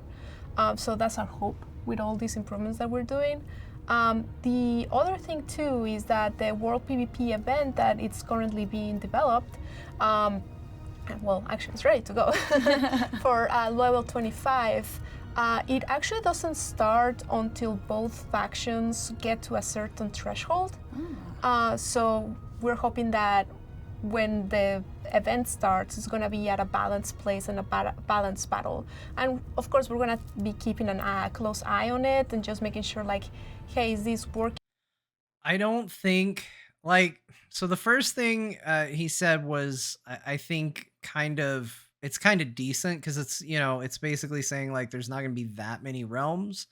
And so the realm populations are going to be very big, and the bigger the population, the fewer the realms, the less chance of a massive imbalance shift like we see on a lot of realms. But like, you're never going to be able to fight the imbalance of realms, because the nature of PvP in World of Warcraft historically has shown that the side that keeps winning wants to keep winning, and the side that keeps losing goes somewhere else where they can start winning.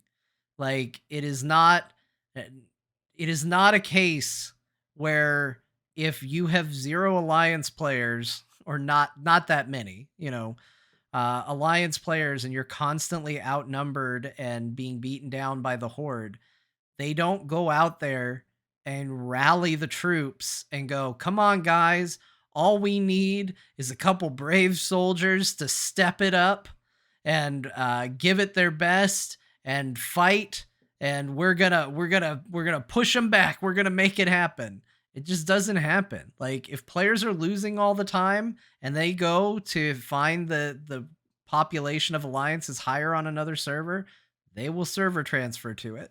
That's exactly the way it is always exactly the way it has always gone historically. And even when it's balanced in terms of numbers, like people still, I started WoW on a PvP realm. I played PvP pretty much, or I played on a PvP server basically until the end of Burning Crusade. And that's when the like you're trying to quest and people just fly down on a bird and kill you while you're questing. That just became the way that the game was played, and it was a lot less fun. Like it was a lot more fun to be in Stranglethorn Vale and go, oh, I got to go over to Nessingwary. I hope nobody's hiding in the tents.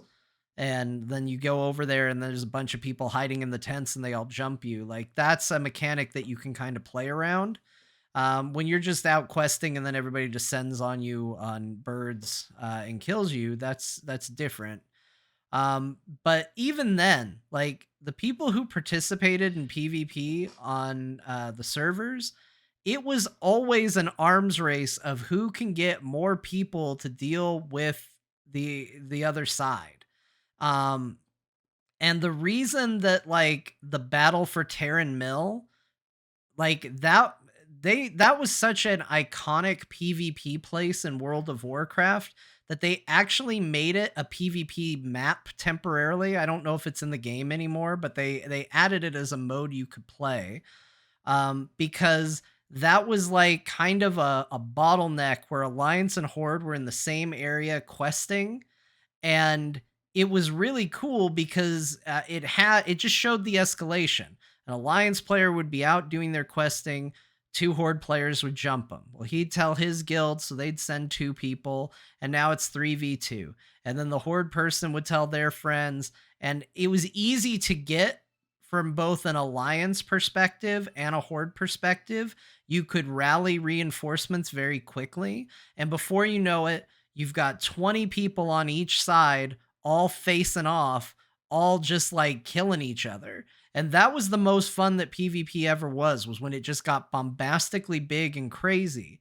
But it doesn't change the fact that the core PvP for World of Warcraft is always, if I have a opportunity to easily kill somebody, whether that's because I have my buddies with me or because I'm getting the jump on them, that's when you want to PvP.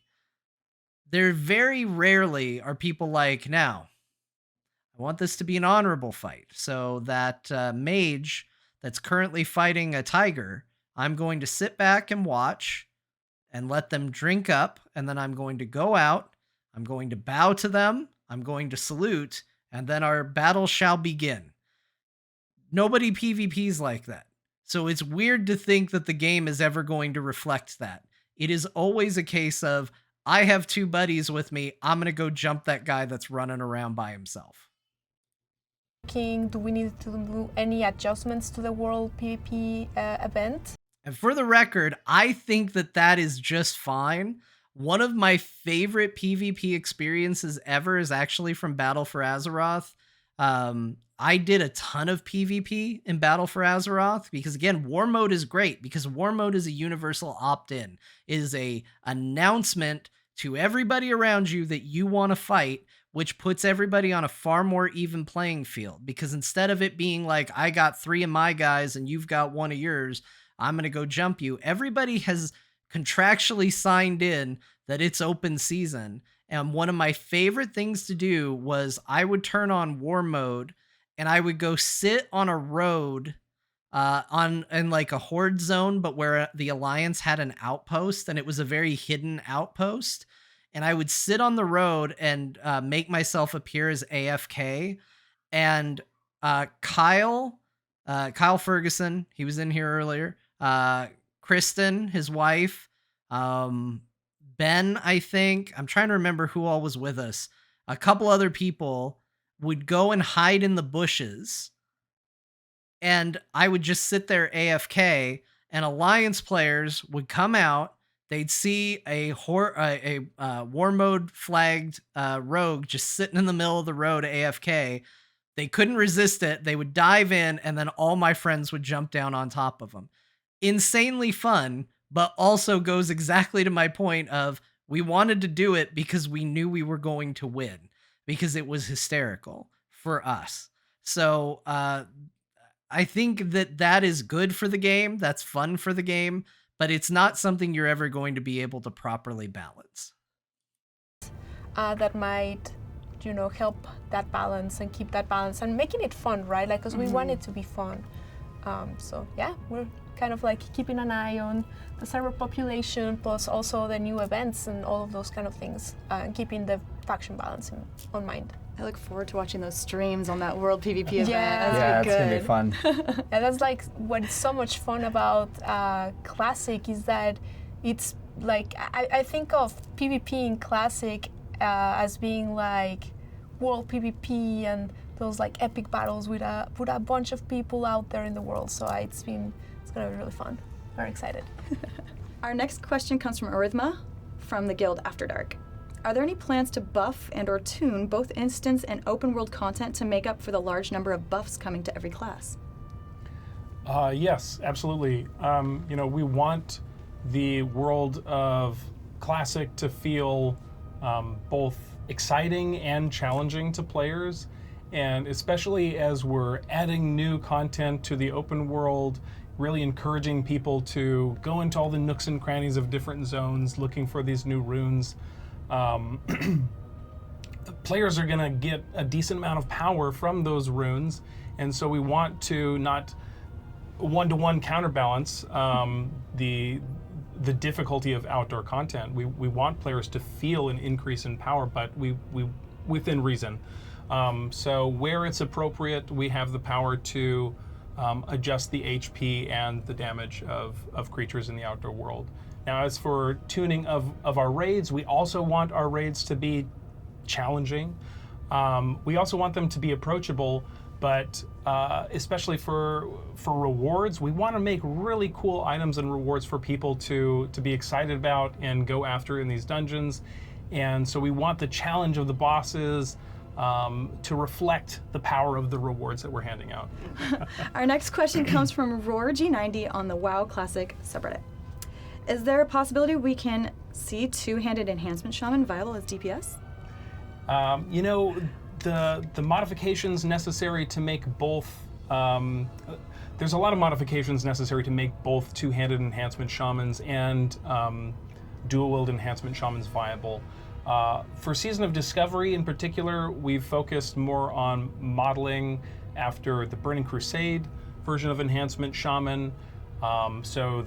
We're keying off of runes like Lava Lash. Are they doing tanking shamans for Season of Discovery? I haven't heard anything about it, but I remember back in Classic, I had a friend who was absolutely convinced that he could tank as a shaman. he was all in. He was like, guys, if I get the right gear, I can do this. I got a shield, I can tank. I'm ready for it. And I don't know if that guy still plays WoW, but I want him to be able to live his dream. That would be great to see. Yeah, they're doing it. I think that would be cool. And dual wield specialization. To get two-handed enhancement shaman working properly, we'd probably have to add a fifth rune. There's a small baby outside of the room yelling at me. All right, let's get back to it. To some of the armor slots to make that work. That's not in our plans currently, but it's an intriguing possibility. And on the Classic team, we're always listening to feedback of our players. So if that's something that players are passionate about and want, please tell us. Oh, we will. Just you wait. Just you wait. Our next question comes from Beth F. on Senjin. I mean, will there be a Scarlet Monastery? Better be, right? Ooh. Raid. Okay. It doesn't necessarily need to be. We mistakenly teased at BlizzCon. It really represents just a huge aspirations that we have on the Classic team. you know, the treatment that we gave the Black Fathom Deeps raid, it represents just what we're willing to do to existing content. I'm so excited for players to be able to see our discoveries that they didn't get to see at the convention or BlizzCon, because they're really a great example of the level of detail and care and love that we're putting into making brand new content. And all of that to say, there's a deep desire among us on the Classic team to make brand new, never before seen Classic raid content for a Season of Discovery. There's nothing to announce at this time, but we're definitely excited and have big aspirations. That sounds like a yes. I'm gonna just say, and even if it's not a yes, everybody took that as a yes. Just for the record, I'm not saying they have to do it. I'm not saying that he said it was a yes, but I just want him to know that literally everybody heard that and heard the words yes. Our next question comes from Felich on Kazakh. In Season of Discovery, will I be able to find runes that make Smite Holy Priest DPS viable, or is Holy Disc meant to be healers? Yeah, I mean, that's one of the beauties of Season of Discovery and like having all these rune systems, is that the runes are not specialized depending on what talents you choose. So there's like certain runes that if you read about them, they're more like DPS focused, like homunculus. And then there's other ones that are more healer-based focus, like penance or Prayer of Mending, right? Is there a rune that allows me as a rogue to simply be an unstoppable killing machine? I would like to do all of the DPS. I would like to be able to evasion forever and be the badass that I am in my head. But the idea is that you can mix and match them all, right? So you can be a disciplined priest or a holy priest and go and pick the more on the shadowy side, on the DPS side, and there's nothing stopping you. So you can go and still heal with your abilities, but then also pick some of the DPS ones and still have the same ability as them, and on the opposite side too. Evasion tanking is great, and if you ever talk to somebody who's a rogue player who played in Burning Crusade, ask most rogue players if they liked Gruul's Lair. And I think most rogues you talk to will say they enjoyed Gruul's Lair, because I don't know if I've ever seen a fight where more rogues got to temporarily shine as an evasion tank than Gruul's Lair. And it's not to say that it was glorious. Yeah, there you got to mage tank the fight before Gruul. So that was a big one. I know Ben used to tank that fight. I can't remember the dude's name. It was the big council fight before Gruul. But Gruul had a big tendency with our group to kill a tank at least once per pull. And it was usually up to either a rogue or a druid to temporarily tank the boss. And evasion tanking was briefly real. It was brief, glorious reality that was wonderful. Right? If you're playing a shadow priest, maybe you also want to have a penance here and there and like play with it, and maybe you're even more of a hybrid of a healer / DPS. Our next question comes from Marcos from the Guild From the Ashes. I heard on a stream that with Season of Discovery, the sky is the limit. If so, what is the most radical change you'd be willing to? There's no way they're gonna answer this. I'm curious, but let's build the hype for a moment. They're not gonna say. I wouldn't want them to. Also, I don't think I'd want them to say, because I think whatever the most radical change is, I think probably would come in Phase 3. You know, I don't think there's any way that they're going to give this one up, but hopefully they give us something cool to implement. That's a great question, Marcos. You know, we really want to double down on the philosophy of the world as the main character in Season of Discovery. And, you know, the beauty of getting to work on level-banded content phases as a designer is that we get to focus on one section of the game at a time as it's relevant to players while they're leveling up. And whether that content, manifests itself as outdoor world PvP or new world bosses, new rewards, new contests, we're gonna do our best to figure out where that content fits best within our new level banded content phases. Our next question comes from Yeah, they didn't answer that. Not surprisingly, they didn't answer that one. Viaprax on the EU server Stormreaver. For the season server, will racials be rebalanced? Yeah, that's a fantastic question. Racials are incredibly important to, solidifying the fantasy of the character that you're playing. Whether you're a Tauren with Warstomp or an Undead with Will of the Forsaken, it really defines your character. But at the same time, we know that a lot of people choose certain races because it's the optimal choice, and we know our classic players, they love choosing the optimal choice. So with that said, we're not going to do anything specifically to racials as they currently exist on characters.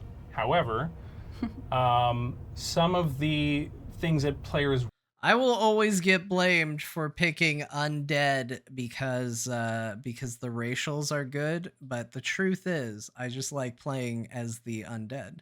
And also Cannibalize is not the one that is the broken one, but I love Cannibalize.